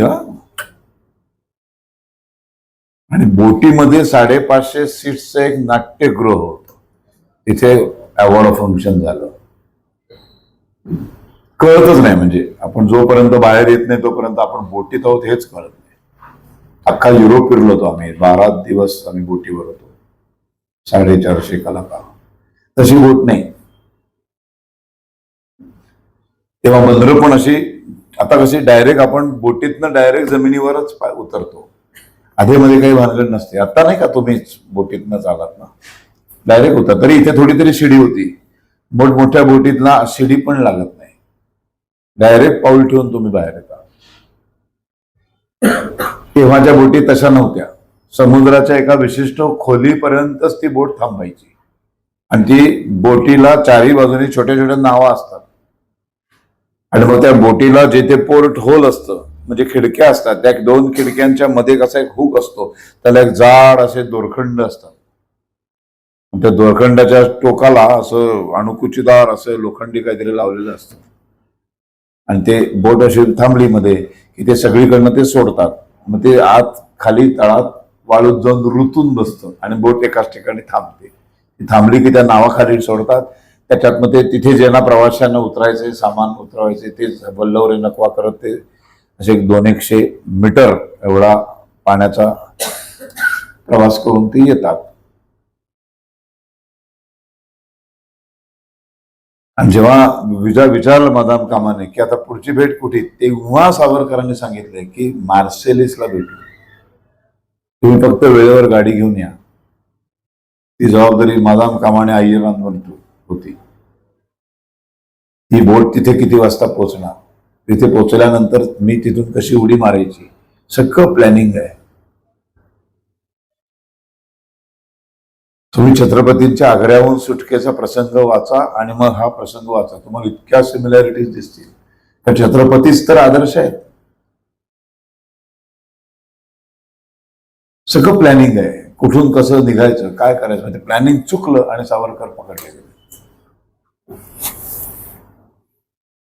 जी बोट थांबली माहितीये, हे सगळे प्रकार आता मी सांगितले, बोट कशी थांबवायची, कशा नावा जाणार येणार, ह्याला खूप वेळ लागतो. त्या आयरिश क्रांतिकारकाला एकाला पकडलं होतं, जो एक आयरिश ब्रिटिशांच्या त्या बोटीच्या इंजिन विभागामध्ये काम करत होता. त्याला जबाबदारी देऊन ठेवली होती की ती म्हणजे समजा जर पटकन निघाणार असतील तर ती बिघडवायची बोट, की ती थांबली पाहिजे बराच काळ, पण मला तेवढा वेळ मिळाला पाहिजे उडी मारून जायला. आणि त्यांनी ते काम चोख बजावलं. आणि मग थांबलेली कळली. त्या सुरक्षा रक्षकाला विचारलं कुठे थांबले, ते म्हणाला मार्सेलला थांबले, फ्रान्स. ट्यूब पेटली, ठरल्याप्रमाणे आता म्हणाले शौचाला जायचंय. मग शौचाला म्हणून ते थांबू शकत नाहीत काही, त्याला नैसर्गिक विधीला नाही थांबू शकत. बरं, हे माहित नव्हतं की हे असं काहीतरी हा करेल, त्यामुळे तोपर्यंत नॉर्मली फक्त रस्सीने बांधून ठेवलेला एक माणूस होता त्यांच्यासाठी, सोडलं त्यांना. बरं, इंग्लंडची थंडी, त्यामुळे त्यांच्या अंगावर ओव्हरकोट होता. असेही काही अतिशय मूर्ख आणि बावळट लोक आहेत आपल्याकडची. हो, तो कैदी आहे, तो ओव्हरकोट कुठून आला? अरे कैदी तिथे कैदी नसतो. तो माणूस कधी होतो कैदी, जेव्हा तो पकडला जातो तेव्हा तो ज्या कपड्यात असतो त्याच कपड्यात तो पकडलेला असतो. तसाच त्याला तुरुंगात नेला जातो. मग त्याच्यावर केस चालते, तोपर्यंत तो त्याच कपड्यात असतो ज्या कपड्यात त्याला पकडलाय. कैद्याचा वेश त्याला दिला जात नाही. न्यायालयामध्ये गुन्हा सिद्ध होतो आणि मग त्याला कुठल्या त्या कैदेत पाठवलं जातं, जेलमध्ये पाठवलं जातं. त्या जेलमध्ये तो जेव्हा जातो तेव्हा त्याला ते सगळे कपडे काय असेल त्याचं सगळं उतरवून ठेवायचं असतं. लॉकरमध्ये ठेवलं जातं ते, आणि त्याला तिथं पहिल्यांदा कैद्याचा वेश दिला जातो. कैद्याचे कपडे, कैद्याचं भांड असं असतं. आपल्याला काही माहित नाही, फक्त सावरकरांना विरोध करायचा, मग खळ्यावर काहीतरी बडबडतात. त्यामुळे ओव्हरकोट होता, इंग्लंडच्या थंडीमधनं पकडला गेलेला होता, फ्रान्समधनं आलेले होते.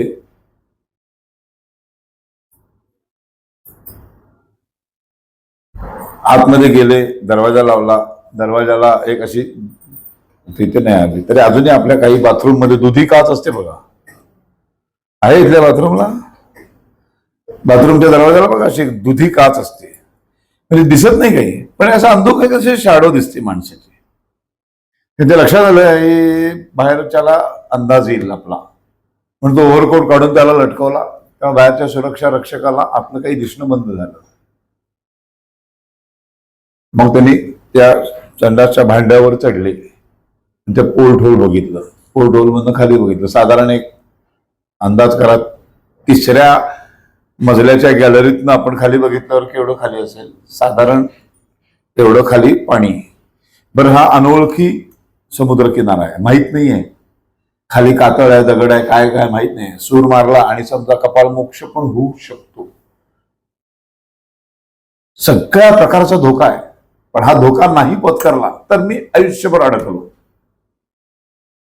कुठल्याही परिस्थितीत सुटायचंच आहे.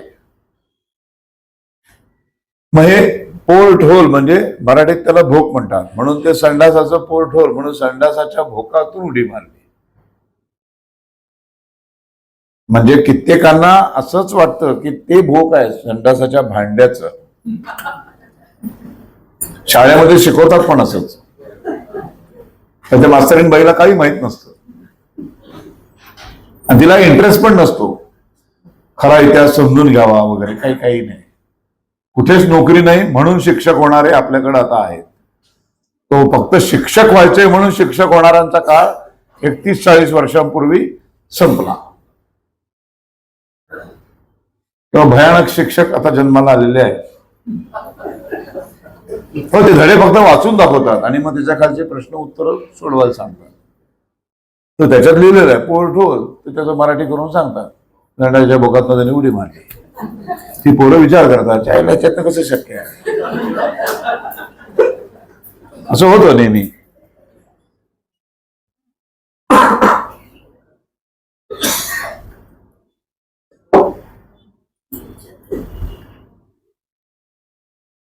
मग त्या पोर्ट होलचं लक्षात आलं हे फोडावं लागणार आता. काचेच असतं ते, विमानात आलात ना, खिडकीत बसलात बघा, आतल्या बाजूला एक काच आहे, बाहेरच्या बाजूला एक काच आहे, सेम सेम असतं ते.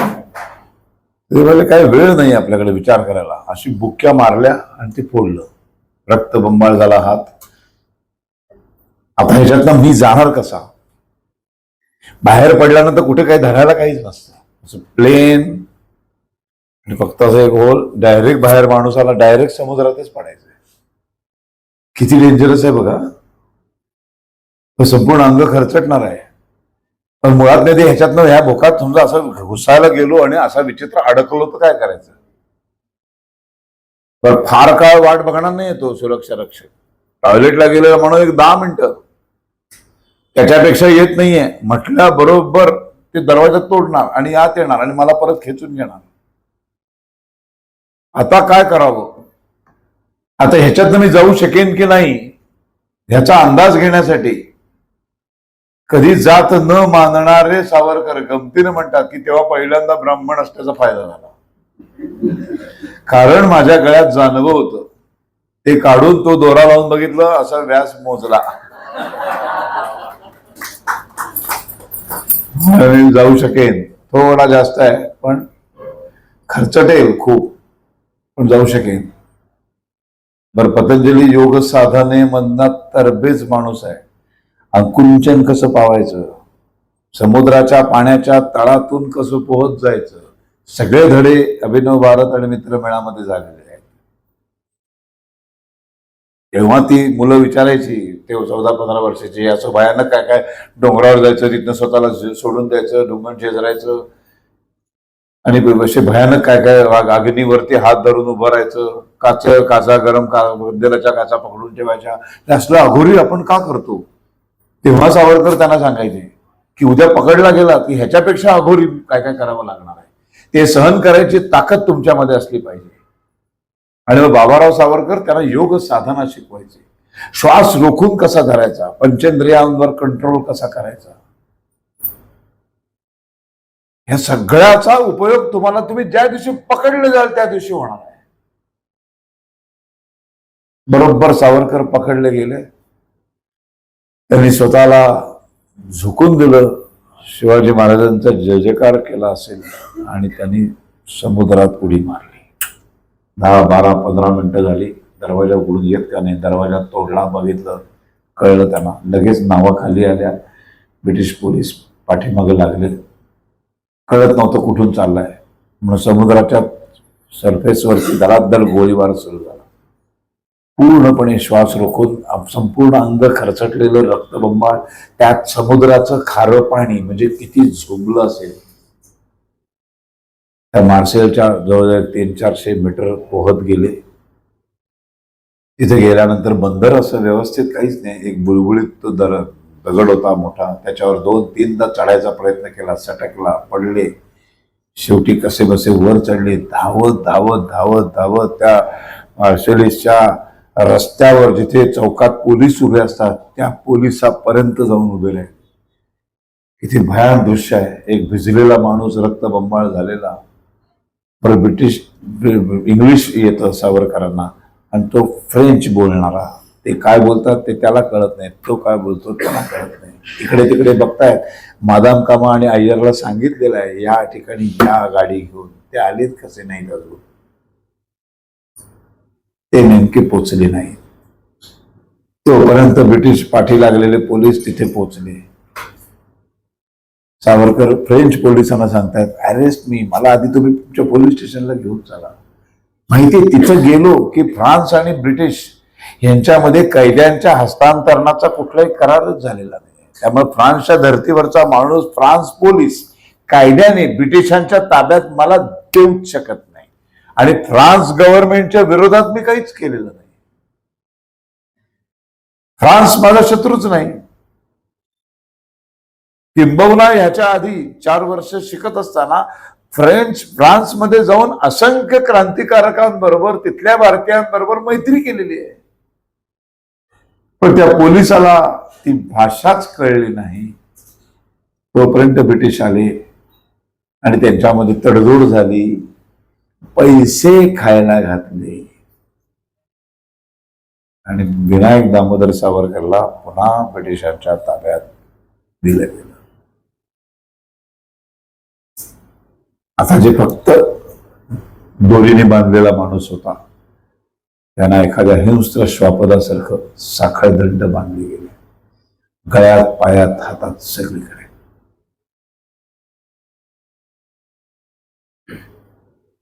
संपलो मी. आता स्वतःच मनोबल, स्वतःच मानसिक खच्चीकरण होऊ नये म्हणून अशा परिस्थितीमध्ये या महाकवीने काव्य रचलं. अनादिमी अनंतमी अवध्यमी मला, मारिल रिपू जगते असा कवाण जन्माला. मला मारणारा अजून जन्माला यायचा आहे. ही सगळी स्वतःची समजूत काढण्यासाठी लिहिलेलं काव्य. कधीतरी ते गाणं ऐका आणि ही सिच्युएशन डोळ्यासमोर आला. असं सगळं करून त्यांना भारतात आणलं, शिक्षा झाली. आता अंदमानला निघाले ते. अंदमानला जेव्हा अंदमानची बेटं दिसायला लागली तेव्हा आपली बायको काय करते, आपल्या मुलाचं काय झालं असेल. बरं, इंग्लंडमध्ये असताना मुलगा गेल्याची तार आलेली आहे, मोठा भाऊ जन्मठेपेवर कुठेतरी कैदेत गेल्याची तार आलेली आहे. म्हणजे मोठा भाऊ गेलाय, जे वडिलांसारखं छत्र होतं ते कुठेतरी गेलेलं आहे, अटक झालेली आहे, जन्मठेप झाली. त्यामुळे आता ते सुटणार कधी काहीच माहिती नाही. कधीच आयुष्यात परत भेटतील की नाही गॅरंटी नाही. प्रभाकर 4 वर्षाचा मुलगा वारलेला आहे. बॅरिस्टरची शिक्षा परीक्षा पास होऊन बॅरिस्टरची पदवी द्यायला नकार दिलेला आहे. म्हणजे शैक्षणिक धक्का, भावनिक धक्का, कौटुंबिक धक्का, सगळ्या प्रकारचे धक्के आहेत. आणि अशा अवस्थेत तो निरंजन पाल बरोबर त्या किनाऱ्यावरती ती कविता सुचली. ने मजसी ने परत मातृभूमीला, सागरा प्राण तळमळला. कुठल्या सिच्युएशन मध्ये काय काय काव्यस पडतंय बघा. फर्ग्युसन महाविद्यालयामध्ये आले, छत्रपतींची आरती रचली. किनाऱ्यावर गेले, समोर समुद्र आहे. त्याला माहिती आहे समुद्राच्या ह्या साईडला मी उभा आहे आणि समुद्राच्या त्या साईडला माझी भारत माता आहे. एवढा अथांग मध्ये समुद्र आहे. कसा भेटणार मी? अडकलो, फसलो, पूर्णपणे फसलो. परत गेलो तर अटक वॉरंट आहे, पुढे समुद्र ओलांडून जाता येत नाही. अशा मानसिक अवस्थेमध्ये रचलेली कविता आहे. फ्रान्सच्या किनाऱ्यावर रस्त्यावरनं पकडून आणलंय, आता पूर्ण फसलो, आता संपलो मी. आता स्वतःला धीर देण्याचं काम सुरू झालंय. मग अनादि मी अनंत मी अवध्य मी मला. काय काय माणूस, म्हणजे महाकवी सावरकर, क्रांतिकारक सावरकरला कसा सपोर्ट करत प्रत्येक अग्निदिव्यातून बाहेर काढत होता. कमाल आहे, कमाल. सावरकर ही 5 अक्षर म्हणजे एक अद्भुत चमत्कार आहे.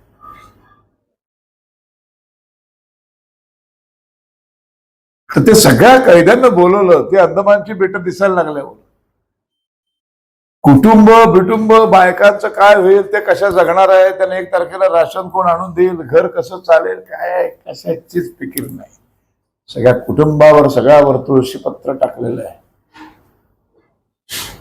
सगळ्या क्रांतिकारकांना, जे जे राजकीय कैदी पकडले सगळ्यांना बोलवतात आणि म्हणतात, हे दिसतंय तुम्हाला, हे अंदमानचं बेट दिसायला लागलं. उद्या जेव्हा भारत स्वतंत्र होईल तेव्हा हे अंदमान निकोबार बेट हे आपलं पहिलं आरमार केंद्र व्हायला पाहिजे. काय दूरदृष्टी आहे. आज ते झालंय. आज अंदमान निकोबार बेट हे आपलं नौदलाचं सगळ्यात प्रमुख स्थान आहे. 3/4 समुद्र किनारा एका दृष्टिक्षेपात जिथं उभं राहून बघता येतो असं ठिकाण आहे. तुम्ही नकाशा समोर आणा, आपला नकाशा असा खाली निमुळता होत येतो. मग खाली श्रीलंका आहे आणि त्याच्यामध्ये जी 555 बेटं आहेत ती अंदमान निकोबार बेटं. त्याच्यावर बरोबर एक पॉइंट असा आहे, जिथे तुम्ही उभा राहिलात तर 3/4 समुद्र किनारा एका दृष्टिक्षेपात दिसतो, म्हणजे समुद्रामार्गे येणाऱ्या संपूर्ण शत्रूवर कंट्रोल आपण इथून करतो. हे 1910 साली सावरकर म्हणून ठेवले. हे नेव्हीचं केंद्र व्हायला पाहिजे, नौदलाचं प्रमुख आरमार केंद्र व्हायला पाहिजे. झालं. याला म्हणतात दूरदृष्टी, याला म्हणतात नेता कसा असावा. जेलमध्ये आणलं आणि त्या गल्ल्यामध्ये बिल्ला अडकवला. त्या बिल्ल्यावर लिहिलेलं होतं तारीख, आतमध्ये येण्याची तारीख 24/10/1910 आणि सुटण्याची तारीख त्यामुळे 24/12 आणि सुटण्याची तारीख 23/12/1960. 50 वर्ष. आणि 50 वर्षानंतर हा माणूस बाहेर पडला तर हा 77 वर्षाचा म्हातारा झालेला असेल. 6 वर्षांनी बायको लहान. आता उद्या नेणार बोटीत बसून काळ्या पाण्याची शिक्षा भोगायला. काळ्या पाण्यामध्ये पाणी काळं नसतं. आपल्या आयुष्यातला अत्यंत काळा दिवस, त्या अर्थाने हे काळं पाणी. काळं पाणी म्हणजे इथे आलेला कुठलाही कैदी जिवंत परत जात नाही, या अर्थाने हा माझ्या आयुष्यातला काळा दिवस आहे. त्या देशाचा काळा दिवस. तसं हे काळं पाणी कैद्यांसाठी, हे काळं पाणी. इथून परत कधी बाहेर परतीचा प्रवास नाही. इथे फक्त यायची एंट्री आहे, जाण्याची नाही. म्हणून ते काळे पाणी.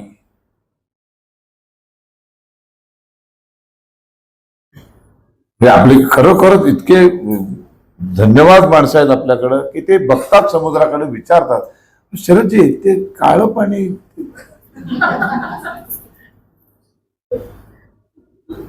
म्हणून मी हल्ली इथे सांगतो मुद्दामने की काळं म्हणजे ते पाणी काळं नसतं. तो बिल्ला बघितला त्या बारीने, जेलरनी. या दरवाजामधून आत आल्याबरोबर थांबला जेलर, स्वागतालाच उभा होता.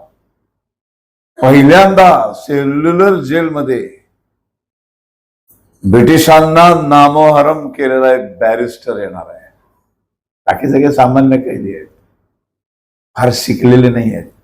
कायद्या बिद्याचा अभ्यास फार दूरचा आहे. आता जो येणार आहे तो कायद्याचा अभ्यास केलेला आहे. वेगळी लढाई लढायची. आता ते बॅरीला पण आव्हान आहे, सोपं नाही आहे. तर कुठलाही कैदी येतो ना, त्याची अख्खी हिस्ट्री आधी येते, फाईल. माहितीये काय काय लिखाणमध्ये, काय काय मोठा साहित्यिक आहे हा मोठा कवी आहे. यांनीच लिहिलेलं जगातलं पहिलं पुस्तक छापायच्या आधी ब्रिटिश गव्हर्नमेंट घाबरलंय आणि बंदी आणली. तो कोणतरी अंडू पांडू एक कोणतरी कैदीने आलेला आहे. सामना याच्याशी आहे. म्हणून पहिल्या दरवाजातच आपली दहशत दिसली पाहिजे, पूर्ण असा जखडलेला. एंट्री केल्या केल्या असं बघून हसतो बारी आणि म्हणतो ब्रिटिश गव्हर्नमेंट इतकं दयाळू आहे. या तारीख लिहिले ना, 23/12/1960, या दिवशी तुम्हाला नक्की सोडणार. त्या अवस्थेत सावरकर त्याला उत्तर देतात, तू मूर्ख आहेस. तू काय सांगतो या दिवशी तू सोडणार? तू कोण सोडणार या दिवशी? या दिवसापर्यंत तुझं गव्हर्नमेंटच राहणार नाहीये भारतात. काय हिंमत असेल, कुठनं हे मनोबल मिळवलं असेल, कुठून आणलं असेल हे सगळं? ही सामान्य माणसं नाही, हे अवतारी पुरुष आहे. तसा श्रीराम आहे, श्रीकृष्ण आहे,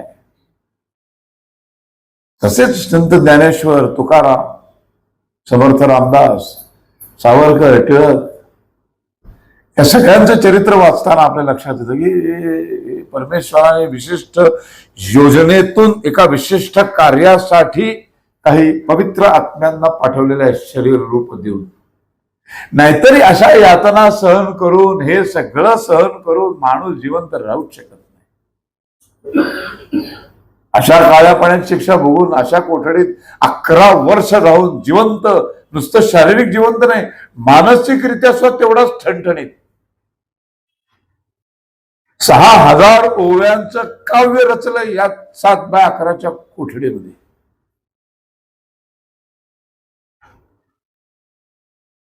पहिले 6 महिने अख्खा मजला तुम्ही बघितलीत का कोठडी? उद्या बघा दुसऱ्या मजल्यावरची शेवटची कोठडी आहे सावरकरांची. सावरकर नावाच्या माणसाला इथे ठेवायचंय म्हणून अख्खा मजला रिकामा ठेवलाय 6 महिने. शेवटच्या कोठडीत सावरकरांना ठेवले आणि मजलाच्या मजला रिकामा आहे. जवळजवळ 700 कोठड्या होत्या, असे 7 पदर होते त्याला. ते 4 पडले, 3च राहिले.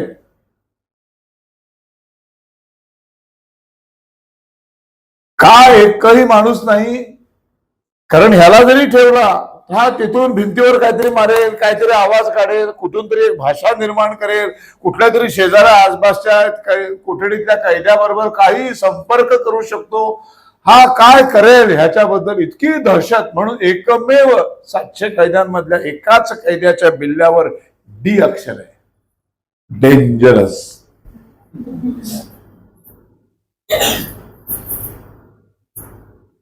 आणि सुदैवानं म्हणजे सांगावं तुम्हाला वाटलं म्हणून तो ओरिजिनल बिल्ला माझ्यापर्यंत पोहोचलाय, माझ्या घरात. काही वर्षांपूर्वी नथुराम गोडसे नाटक करताना एका वयोवृद्ध माणसाने तो मला आणून दिला. मला हा योग्य माणसाकडे द्यायचा होता आणि तुम्ही ते योग्य आहात. तुम्ही घरी असा छान जपून ठेवला. आतमध्ये आले. आता एवढा प्रवास केला ना, मुंबई ते चेन्नई, तेव्हाची रेल्वे, म्हणजे ते किती दिवस लागले असतील. त्याच्यानंतर 3 दिवस 3 रात्र, बरे आंघोळ नाही, काही नाही, सगळं घामाघूम खिचाट झालेलं आहे. आंघोळ करायची इच्छा झाली. त्या वॉर्डरला विचारलं, तुला तिथं काढता का निदान आंघोळ तरी करा म्हणाले. आंघोळ काड्या बेड्या काढल्या आणि ती समोर हौद होता. आता तो हौद बिऊद नाहीये, ते काढलाय. तिथं तो जे मध्ये जो पॅच आहे ना, तिथं ते हौद होते. आता ते काढलं त्यांनी. आता त्याला एक छान राष्ट्रीय स्मारक बनवलं, छान फुलं बिलं लावले सगळे. आता त्याची ती भीती निघून गेली. आणि आत गेल्या गेल्या जो एक वृक्ष दिसेल तुम्हाला, हा वृक्ष या तेव्हापासूनचा आहे. म्हणजे या वृक्षाने हे सगळं पाहिलेलं आहे. त्या किंकाळ्या पाहिल्यात, त्या आरोळ्या पाहिल्यात, ते अमानुष छळ पाहिले. त्या वृक्षाला बघा एकदा. तू ऑर्डर मला कर आंघोळ. तू आंघोळ करा जाणार 1 मिनिट असं नाही, मी सांगेन तशा ऑर्डरनुसारच करायची. काढ कपडे. नग्न व्हायला लावले सावरकर सगळ्या कैद्यांसमोर. काय झालं असेल? आपल्याला साधे कपडे बदलायचे म्हटले, म्हणजे पॅन्ट असली, हाफ पॅन्ट असली तरी वरचा शर्ट बदलायचा, उघडं व्हायचं म्हटलं तरी लाज वाटते. कम्प्लीट नागडं व्हायला सांगितलं. बॅरिस्टर झालेला, इंग्लंडमध्ये शिकून आलेला, एवढा विद्वान माणूस. 2 मिनिटं शांत झाले. म्हणाले, आता याच्यातून सुटका नाही आपली. आता लाज बाळगून काय होणार आहे? इतकं सगळं केलंय. ह्याच्या पुढची 50 वर्ष काढायचे तिथे. माहित नाही किती वर्ष काढायचे, माहित नाही परत आपण जिवंत जाऊ नाही जाऊ. सगळं सोडलं, कपडे काढले. आणि सवय झालीच होती. जेव्हा त्यांना इथून परत फ्रान्सच्या किनाऱ्यावरनं पकडून आणलं, त्याच्यानंतर ते इथे येईपर्यंत ते जेव्हा शौचाला जायचे, तेव्हा शौचाला आतमध्ये एक पोलीस अधिकारी असायचा. रोज ते एका पोलीस अधिकाऱ्याच्या समोर संडासला बसायचे. पण ते एकटाच असायचा. आता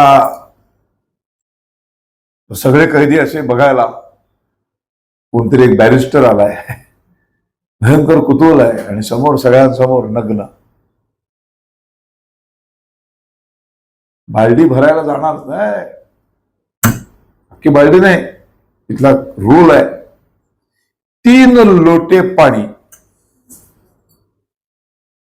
समुद्राचं खारं पाणी भरलेलं आहे. 3 लोटे पाणी फक्त अंगावर घ्यायचं. घेतलं पाणी, ते नाही घेतलं तर बरं झालं असतं, कारण समुद्राचं पाणी ते चिकट चिकट झालं सगळं. त्याच्याने आणिच खाज सुटली. तसेच कपडे घातले, पुन्हा साखळदंडात बांधला, नेऊन टाकलं कोठडीमध्ये.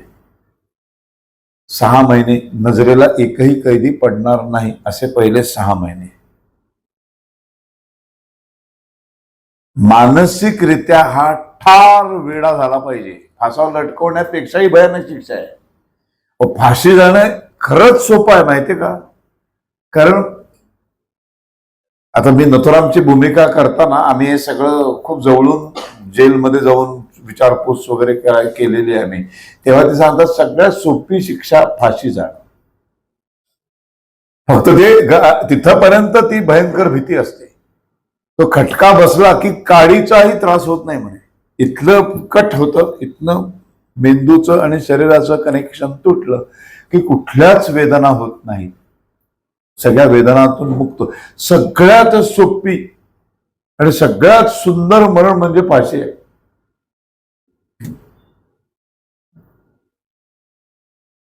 ज्याने अनुभव घेतला तो सांगायला नसतो. पण सायंटिफिकली, डॉक्टर मेडिकली तुम्हाला कसलाच त्रास होत नाही. आपल्या सगळ्या वेदना, आपल्याला हे दुखतं हे कशामुळे कळतं? इथून कळतं, सेन्सेशन्स. हे कनेक्शनच तुटतं. बरोबर इथे तो खटका बसतो आणि माणूस संपतो. आणि मग काही काळ ती बॉडी नुसतीच अशी फडफड फडफड करते आणि मग एक क्षण शांत होते.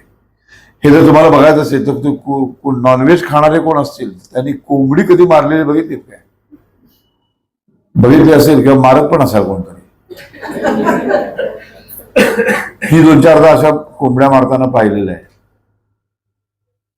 ते अशी कोंबडी मारून ते लगेच नाही करत, ते अशी टाकतात. तिच्याशी एक विशिष्ट तिची नस आहे, ती कापतात आणि ती कोंबडी अशी टाकतात.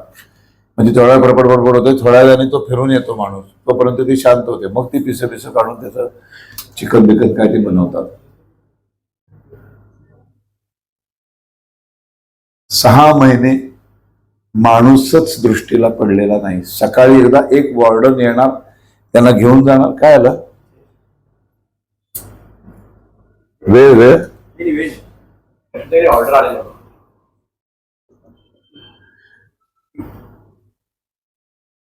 फक्त एक सकाळी एकदा शौचाला, आंघोळीला 3 लोटे पाणी आहे. उद्या तुम्ही करून बघा, तर तुमच्या लक्षात येईल किती भयानक आहे. संडास आणि अंघोळ फक्त 3 लोटे पाणी वापरायचं. उद्या एकदा फक्त करून बघा, नाही जमलं तर आहेच पाणी तुमच्याकडे नळाला. खरोखरच करून बघा. आणि समुद्राचं पाणी एवढं इमॅजिन करा. आणि असं 1-2 नाही, अशी 11 वर्ष 3 लोटे पाण्यामध्ये इथे राहिलेला आहे माणूस. काय झालं असेल त्या शरीराचं? किती दुर्गंधी, किती घाण, कसे भयान केस वाढले असतील, कशी नख वाढली असतील, कशी दाढी वाढली असेल, कसं झालं असेल. थोडंफार त्यातलं काही अंशी चित्रीकरण त्या रणदीप दाखवलं सिनेमात. थोडंफार तरी एक झलक दाखवली त्यांनी. या सिनेमांचे कधी कधी असे फायदे होतात, आपण कल्पना करू शकत नाही, पण चित्र बघितल्यावर कळतं. त्याच्या खूप पट जास्त आहे ते. सकाळी एकदा अंघोळ संडास करून आणून टाकला की संध्याकाळी 7, 6:30, 7ला परत एकदा ती फेरी असायची. या 2दाच फक्त त्यांना बाहेर काढलं जायचं पहिले 6 महिने. त्या 6 महिन्यामध्ये त्या 2 त्याच्या मधल्या वेळात जर लघवीला लागली, संडासला लागली, तर बाहेर किती आक्रोश केला तरी कोणी काढायचं नाही. मग त्याच 7 उद्या बघा ती कोठडी केवढी आहे. त्या कोठडीच्याच कोपऱ्यात आपण लघवी करायची. बरं, असं सगळं बांधलेल्या अवस्थेतच ती चड्डी काढायची, तिथंच तसंच संडासला बसायचं, धुवायला काही नाही. इंग्लंडमध्ये बॅरिस्टर व्हायला, बॅरिस्टरचं सर्टिफिकेट घेतलं असतं तर श्रीमंतीत थाटात तो जगू शकला असता. त्यांनी स्वतःहून त्याला लाथ मारली आणि हे स्वतःहून उडवून घेतलं केवळ भारत देशाच्या स्वातंत्र्यासाठी. सावरकरांना जे कोणी घाण शिव्या देतात, माफीवीर म्हणतात, काय काय म्हणतात, त्या सगळ्यांनी एक दिवस, फक्त एक दिवस हे करून दाखवा. त्या राहुल गांधींनी एक दिवस, ह्यात पण काही करायची गरज नाही, त्याला चांगला संडास द्या आतमध्ये वाटल्यास, पण एकदा त्याला म्हणावं 24 तास आतमध्ये बसून बघ, तुझी पित्र आठवतील तुला.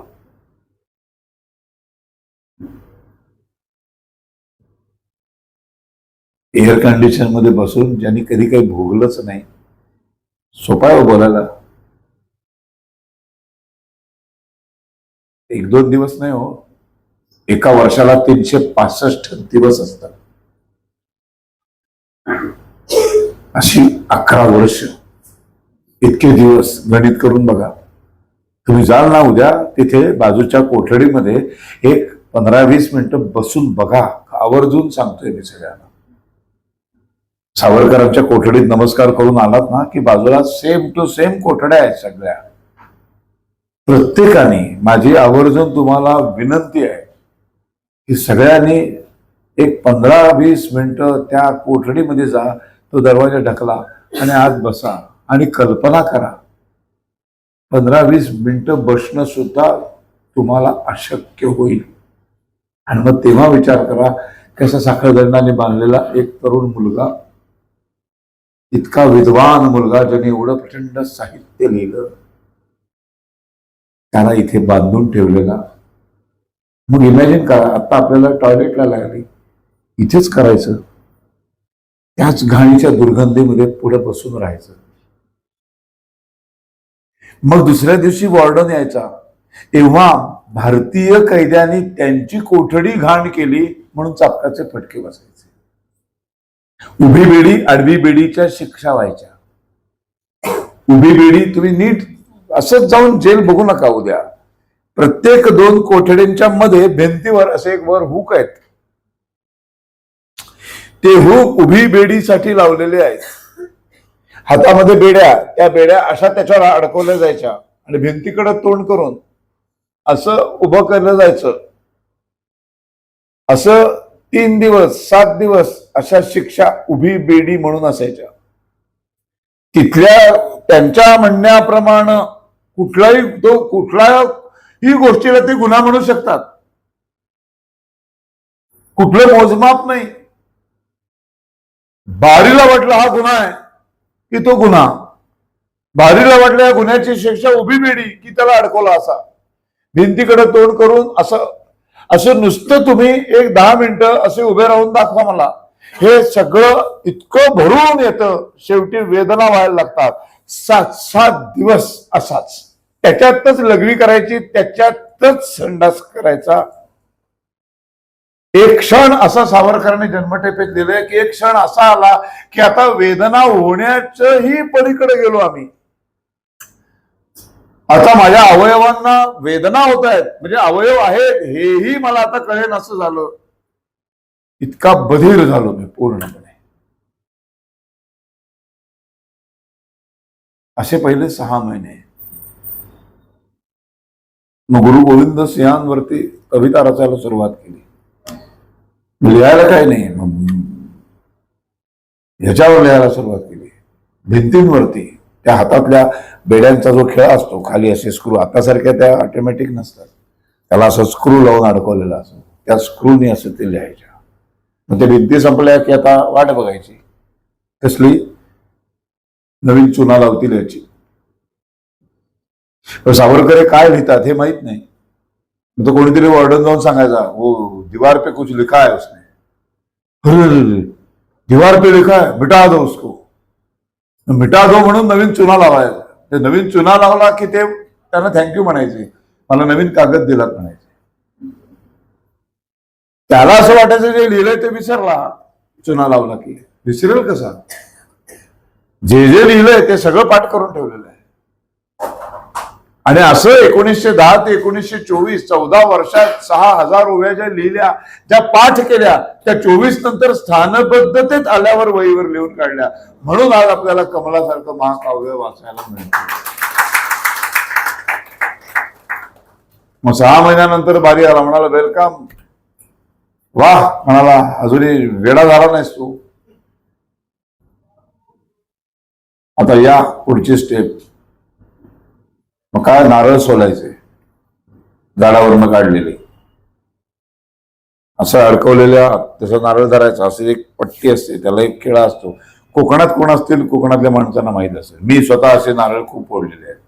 ते असं उकिडवं बसावं लागतं आणि तो नारळ असा त्या उंच खेळ्यामध्ये ना असा मारत राहायचा चारी बाजूनी आणि तो लूज करायचा आणि मग ते असे खेचून त्या शेंड्या काढायच्या.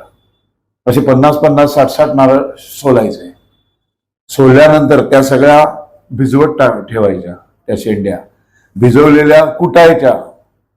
कुटून कुटून त्या इतक्या मऊ करायच्या की त्याचे दोर विणता आले पाहिजे. काय होत असेल त्या शरीराचं, अशा अवस्थेत त्यांना कविता सुचत होत्या. प्रेमाने अख्खा कमला महाकाव्याचा, त्याच्यात निगेटिव्हिटी, नकारात्मकता, दुःख, वेदना यांचा लवलेश पण नाही त्या कमला महाकाव्यात. सगळं शृंगार आणि प्रेमाने, प्रेम रसाने भरलेलं काव्य आहे कमला महाकाव्य. कोणाला वाटेल हे काव्य कुठेतरी आमच्या सिनेमातले गाणी लिहिणारा बसतात ना, थंड हवेच्या ठिकाणी 2 पेग लावत, काहीतरी सुस्त त्यांना,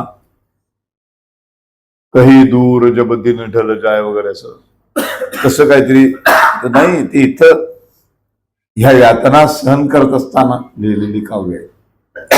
कधी अंदमानातल्या कविता म्हणून तुम्हाला वाचायला मिळतील, त्या वाचा. ह्या कविता वाचल्यावर डोक्यात आणा की अशा अवस्थेत ह्या माणसाने ह्या कविता रचल्या आहेत. या महाकवी सावरकरने क्रांतिकारक सावरकरला या सगळ्या यातनातून हात धरून बाहेर काढला. इतकी कला महत्वाची असते. आपल्या सगळ्यांना कोरोनामध्ये, लॉकडाऊन मध्ये सगळ्यांच्या आतल्या कलाकारांनी जन्म घेतला होता. आपण वेडे होण्यापासून वाचलो. ज्यांच्याकडे कला होत्या, कोणी नाचत होतं वेळच वेळ, कोणी चित्र कधीच काढली नाही पण चित्रकलेची एकदा खास भागवून घेतली, सगळ्यांनी चित्र काढली. कोणी काय कविता रचत होतं, कोणी गाणं म्हणत होतं, कोणी काहीतरी वाजवत होतं. कला ज्यांच्याकडे नव्हत्या ते सगळे मानसिक रुग्ण झाले. खूप वाढले मानसिक रुग्ण या कोरोनाच्या काळात. पण ज्यांच्याकडे कला होती ते टिकून राहिले. 11 वर्ष क्रांतिकारक सावरकरांना शांतपणे, वेडे न होता बाहेर काढणारा महाकवी सावरकर आहे.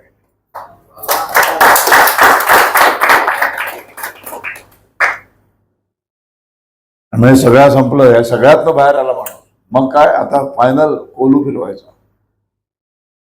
सगळ्या अंगावरचे कपडे काढले, लंगोट, मानेवर बैलासारखं ते जीव ठेवलं गेलं. त्या काढलेल्या सुक्या वाट्या, खोबऱ्याच्या सुक्या वाट्या, आता तुम्ही जाल तेव्हा ते कोलू बिलू ठेवलंय तिथे सगळं खाली प्रत्यक्ष करून. त्याच्या असं ते कसं एक वाडगा असतो, त्याच्यात त्या खोबऱ्याच्या वाट्या घालायच्या आणि मग त्याला एक दांडा ते मानेवर ठेवतात, त्याला खाली असा बैलाला पट्टा बांधतात ना तसा पट्टा, आणि मग ते फिरवायचं. 30 पाऊंड तेल काढायचं. बैल पण काढू शकत नाही, माणसाने काढायला सांगायचं, कोणीच काढू शकत नाही. 7-8-10 पाऊंडापर्यंत जेमतेम जातात. मग बेशुद्ध पडले, बेशुद्ध पडला की दुसरा कैदी बांधला, बेशुद्ध पडलेल्याला त्याच्या कोठडीत तिला फेकून. असं करत करत करत करत 11 वर्ष. ह्या 11 वर्षामध्ये पहिले 6 महिन्यानंतर जेव्हा सगळ्या कैद्यांमध्ये आता जेवण खाण शौच सुरू झालं, तेव्हा त्यांनी पहिलं दयेचा अर्ज केला, ज्याला ॲम्नेस्टी पिटिशन म्हणतात. हा ब्रिटिश सरकारने राजकीय कैद्यांना कायदेशीर दिलेला अधिकार आहे. त्या अर्जामध्ये आजपर्यंत मी जे केलंय त्याच्याबद्दल क्षमायाचना नसते. याच्या पुढं जर का माझी शिक्षा कमी केली, जर का मला लवकर सोडलं, 50च्या ऐवजी 25 वर्षात सोडलं, 10 वर्षात सोडलं, किंवा माझ्या इथल्या यातना कमी केल्या, तर त्याच्या बदल्यात भविष्यात तुम्ही ज्या म्हणाल त्या अटी मी मान्य करायला तयार आहे. सावरकर म्हणजे फसवायला काय प्रॉब्लेम आहे? शत्रूला फसवायचंय. अटी मान्य करा आणि स्वतःच्या सुटका करून घ्या. इथे अडकून राहिला तर तुम्ही शून्य उपयोगी पडाल भारतासाठी. पण तुम्ही त्या म्हणाल त्या सगळ्या अटी इमारती तटींवरती सह्या करून जर इथनं सोडलं तुम्हाला, जर तुम्ही परत मायदेशात गेलात तर तुम्ही देशासाठी पुन्हा वेगवेगळ्या मार्गाने तुमचं योगदान देऊ शकता. इथे राहिलात मुळे पण वागणार नाही तर कधीच काहीच करू शकणार नाही. वेड्यासारखं हुतात्मा व्हायचं नसतं. शेवटच्या क्षणापर्यंत माणसांनी जगण्यासाठी धडपडलंच पाहिजे. आणि घरी तिथे गेल्यानंतर या सगळ्या अटी फाट्यावर मारून तुम्ही वाटेल ते करू शकता. ह्या अटींप्रमाणेच वागलं पाहिजे असं बंधन कुठं आहे? फसवा, शत्रूच फसवून, शत्रूच ठगवून, शत्रूचा विश्वासघात करून शत्रूवर मात करायला पाहिजे. हे छत्रपतींनी शिकवलंय आम्हाला. तो शत्रूच आहे. त्याला फसवणं म्हणजे विश्वासघात होत नाही. मित्राला फसवलं तर विश्वासघात होतो. पण तो कुठं आपल्याशी काय प्रामाणिक राहिलाय कधी? तो आलाच मुळात देशात विश्वासघात करून. व्यापार करायला म्हणून आला ना. समुद्र किनाऱ्यावर शिवाजींनी बसवलं, तिथेच राहायचं आणि तिथनं काय विकायचं ते विकायचं. नंतर आतमध्ये घुसला तो. त्यांनी कुठला नियम पाळला? त्यांनी कुठलाच नियम पाळला नाही. त्याच्याशी वागताना त्याचाही कुठला नियम पाळायची गरज नाही. आता खोटं करायला काय प्रॉब्लेम आहे? दर वर्षाला एक अॅम्नेस्टी पिटिशन करायचा अधिकार आहे. मग हा अधिकार तुम्हाला आहे हे तिथे सावरकर आल्यानंतर जो मिळेल त्या कैद्याला मिळेल त्या वेळेला, शौचाला, आंघोळीला, जेवताना, ही कधी कधी कामं करताना एकमेकांबरोबर संवाद व्हायचा. त्या संवादामध्ये त्यांना शहाणं करायला सुरुवात केली. त्यांना त्यांच्या अधिकारांची जाणीव करून द्यायला सुरुवात केली. आणि सांगा म्हणाले अर्ज आम्हाला प्रत्येकाला अर्ज मिळाला पाहिजे. आणि सावरकरांच्या या पॉलिसीला यश आलं आणि काही कैद्यांची शिक्षा कमी झाली, काहींना सोडून देण्यात आलं.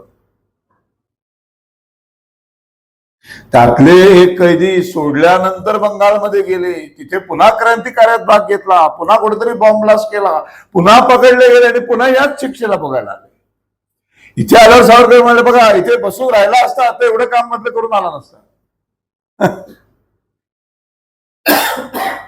पण सावरकरांच्या एकाही अर्जावरती सहानुभूतीचा विचारही केला नाही, कारण हा डेंजरस आहे. एकही 11 वर्ष जवळजवळ 10 का 11 अर्ज लिहिले, एकाही अर्जाचा सहानुभूतीपूर्वक विचार झाला नाही. शेवटी 1921 नंतर हे सेल्युलर जेल, आता हे मेंटेन करणं, इतके कैदी इथे मेंटेन करणं हे अवघड व्हायला लागलं. म्हणून त्यांनी पॉलिसी बदलली. आता इथलं हे कमी कमी करत जायचं. इथले कैदी स्थलांतर करा, भारतातल्या जेलमध्ये टाका आणि हे हळूहळू आपण बंद करणे. त्या आत्ताच शहर तुम्हाला दिसते ना, असं काहीच नव्हतं. तुम्ही जेलमध्ये जा, ते जेल तिथून खाली फक्त चारी बाजूला समुद्र, एवढंच होतं अंदमान. आणि जंगलामधले आदिवासी, ते जरावा वगैरे ज्या त्या आहेत ना जमाती, एवढीच लोक होती. आणि ब्रिटिशांच्या काही वसाहती होत्या, त्यांचे सगळे ऑफिसर्स इथे राहायचे. त्या रॉस आयलंडला तर त्यांनी म्हणजे अय्याशीचं दुकान बनवलं होतं. आणि मग काय स्थलांतरित करणार, त्याच्यात सावरकर बंधूंना इथून हलवलं 21ला. 11 वर्षांनी सुटका नाहीये. सुटकेमध्ये किंवा शिक्षेत कमतरता पण नाहीये, एक अंशही कमी केलेला नाहीये. फक्त इथून हलवलं आणि कलकत्त्याच्या अलीपूरच्या कोठडीमध्ये नेऊन टाकलं. मग तिथून रत्नागिरी 2.5 वर्ष, तिथून मग पुण्यामध्ये येरवडा जेल, आणि मग तिथून 24 साली स्थानबद्धतेत रत्नागिरीतल्या घरात नेऊन ठेवलं 5 वर्षासाठी, 24 ते 29. मग ते 5 वर्ष वाढवली, मग 29 ते 34 ती अजून 5 वर्ष वाढवली आणि शेवटी 37ला ते संपूर्ण मुक्त झाले. 1910 साली 2 मोठे भाऊ जन्मठेपेला गेलेत आणि सगळी उदरनिर्वाहाची साधनं सील केली गेली. जगायचं कसा यक्ष प्रश्न आहे समोर. तेव्हा सावरकरांनी तो दुसरा अर्ज लिहिला की मला ही उदरनिर्वाह भत्ता तुमच्याच ब्रिटिश कायद्यानुसार, जेव्हा तुम्ही एखाद्या कैद्याच्या उदरनिर्वाहाची साधनं जप्त करता, सील ठोकता, त्या कैद्याने जगायचं कसं, तेव्हा तुम्ही हा उदरनिर्वाह भत्ता देता त्या कैद्याच्या ग्रेड प्रमाणे मिनिमम 120, जास्तीत जास्त 150 तो मला मिळावा, अन्यथा मला काम करायची परवानगी मिळाली. काम करायला परवानगी दिली नाही. भत्ता ऍग्री झाली, पण भत्ता सुद्धा सावरकरांच्या बाबतीमध्ये जो सगळ्या बंगाली पंजाबी क्रांतिकारकांना त्यांची प्रॉपर्टी सील केल्यानंतर 120 ते 150 मिळत होता, पण सावरकरांच्या बाबतीमध्ये पुन्हा नियम धाब्यावर बसवला आणि फक्त 60 रुपये, तेही 37ला ज्या क्षणी ते निर्बंधातून मुक्त झाले ते 60 रुपये बंद केले. त्यांचं अख्खं कुटुंब फक्त 60 रुपयावर चाललेलं होतं. यातलं काही माहीत नसतं आपल्याला. लोक विरोधासाठी विरोध करतात. सावरकर वाचले पाहिजेत, सावरकर सांगितले पाहिजेत.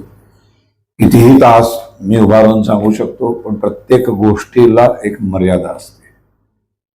अजून हवं होतं असं म्हणत असतानाच थांबावं आणि सगळंच आम्हीच सांगायचं आणि तुम्ही ऐकायचं असं का. तुम्ही पण वाचलं पाहिजे, तुम्ही पण स्वतःचे हातपाय हलवले पाहिजे, तुम्ही पण पुस्तकं शोधली पाहिजे.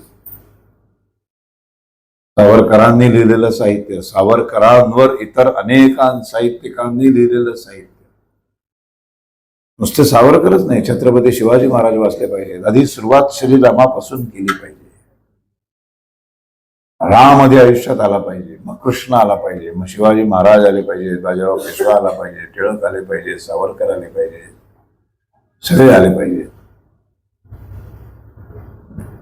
अफाट आणि अतिशय सुंदर अशी एक हिंदू संस्कृती आहे. पण सगळे खूप नशीबवान आहोत. देवाचे रोज आभार माना की तुम्हाला हिंदुस्थानात आणि हिंदू धर्मात तुम्हाला जन्माला घातलंय. ह्याच्या एवढं जगात भाग्य नाही.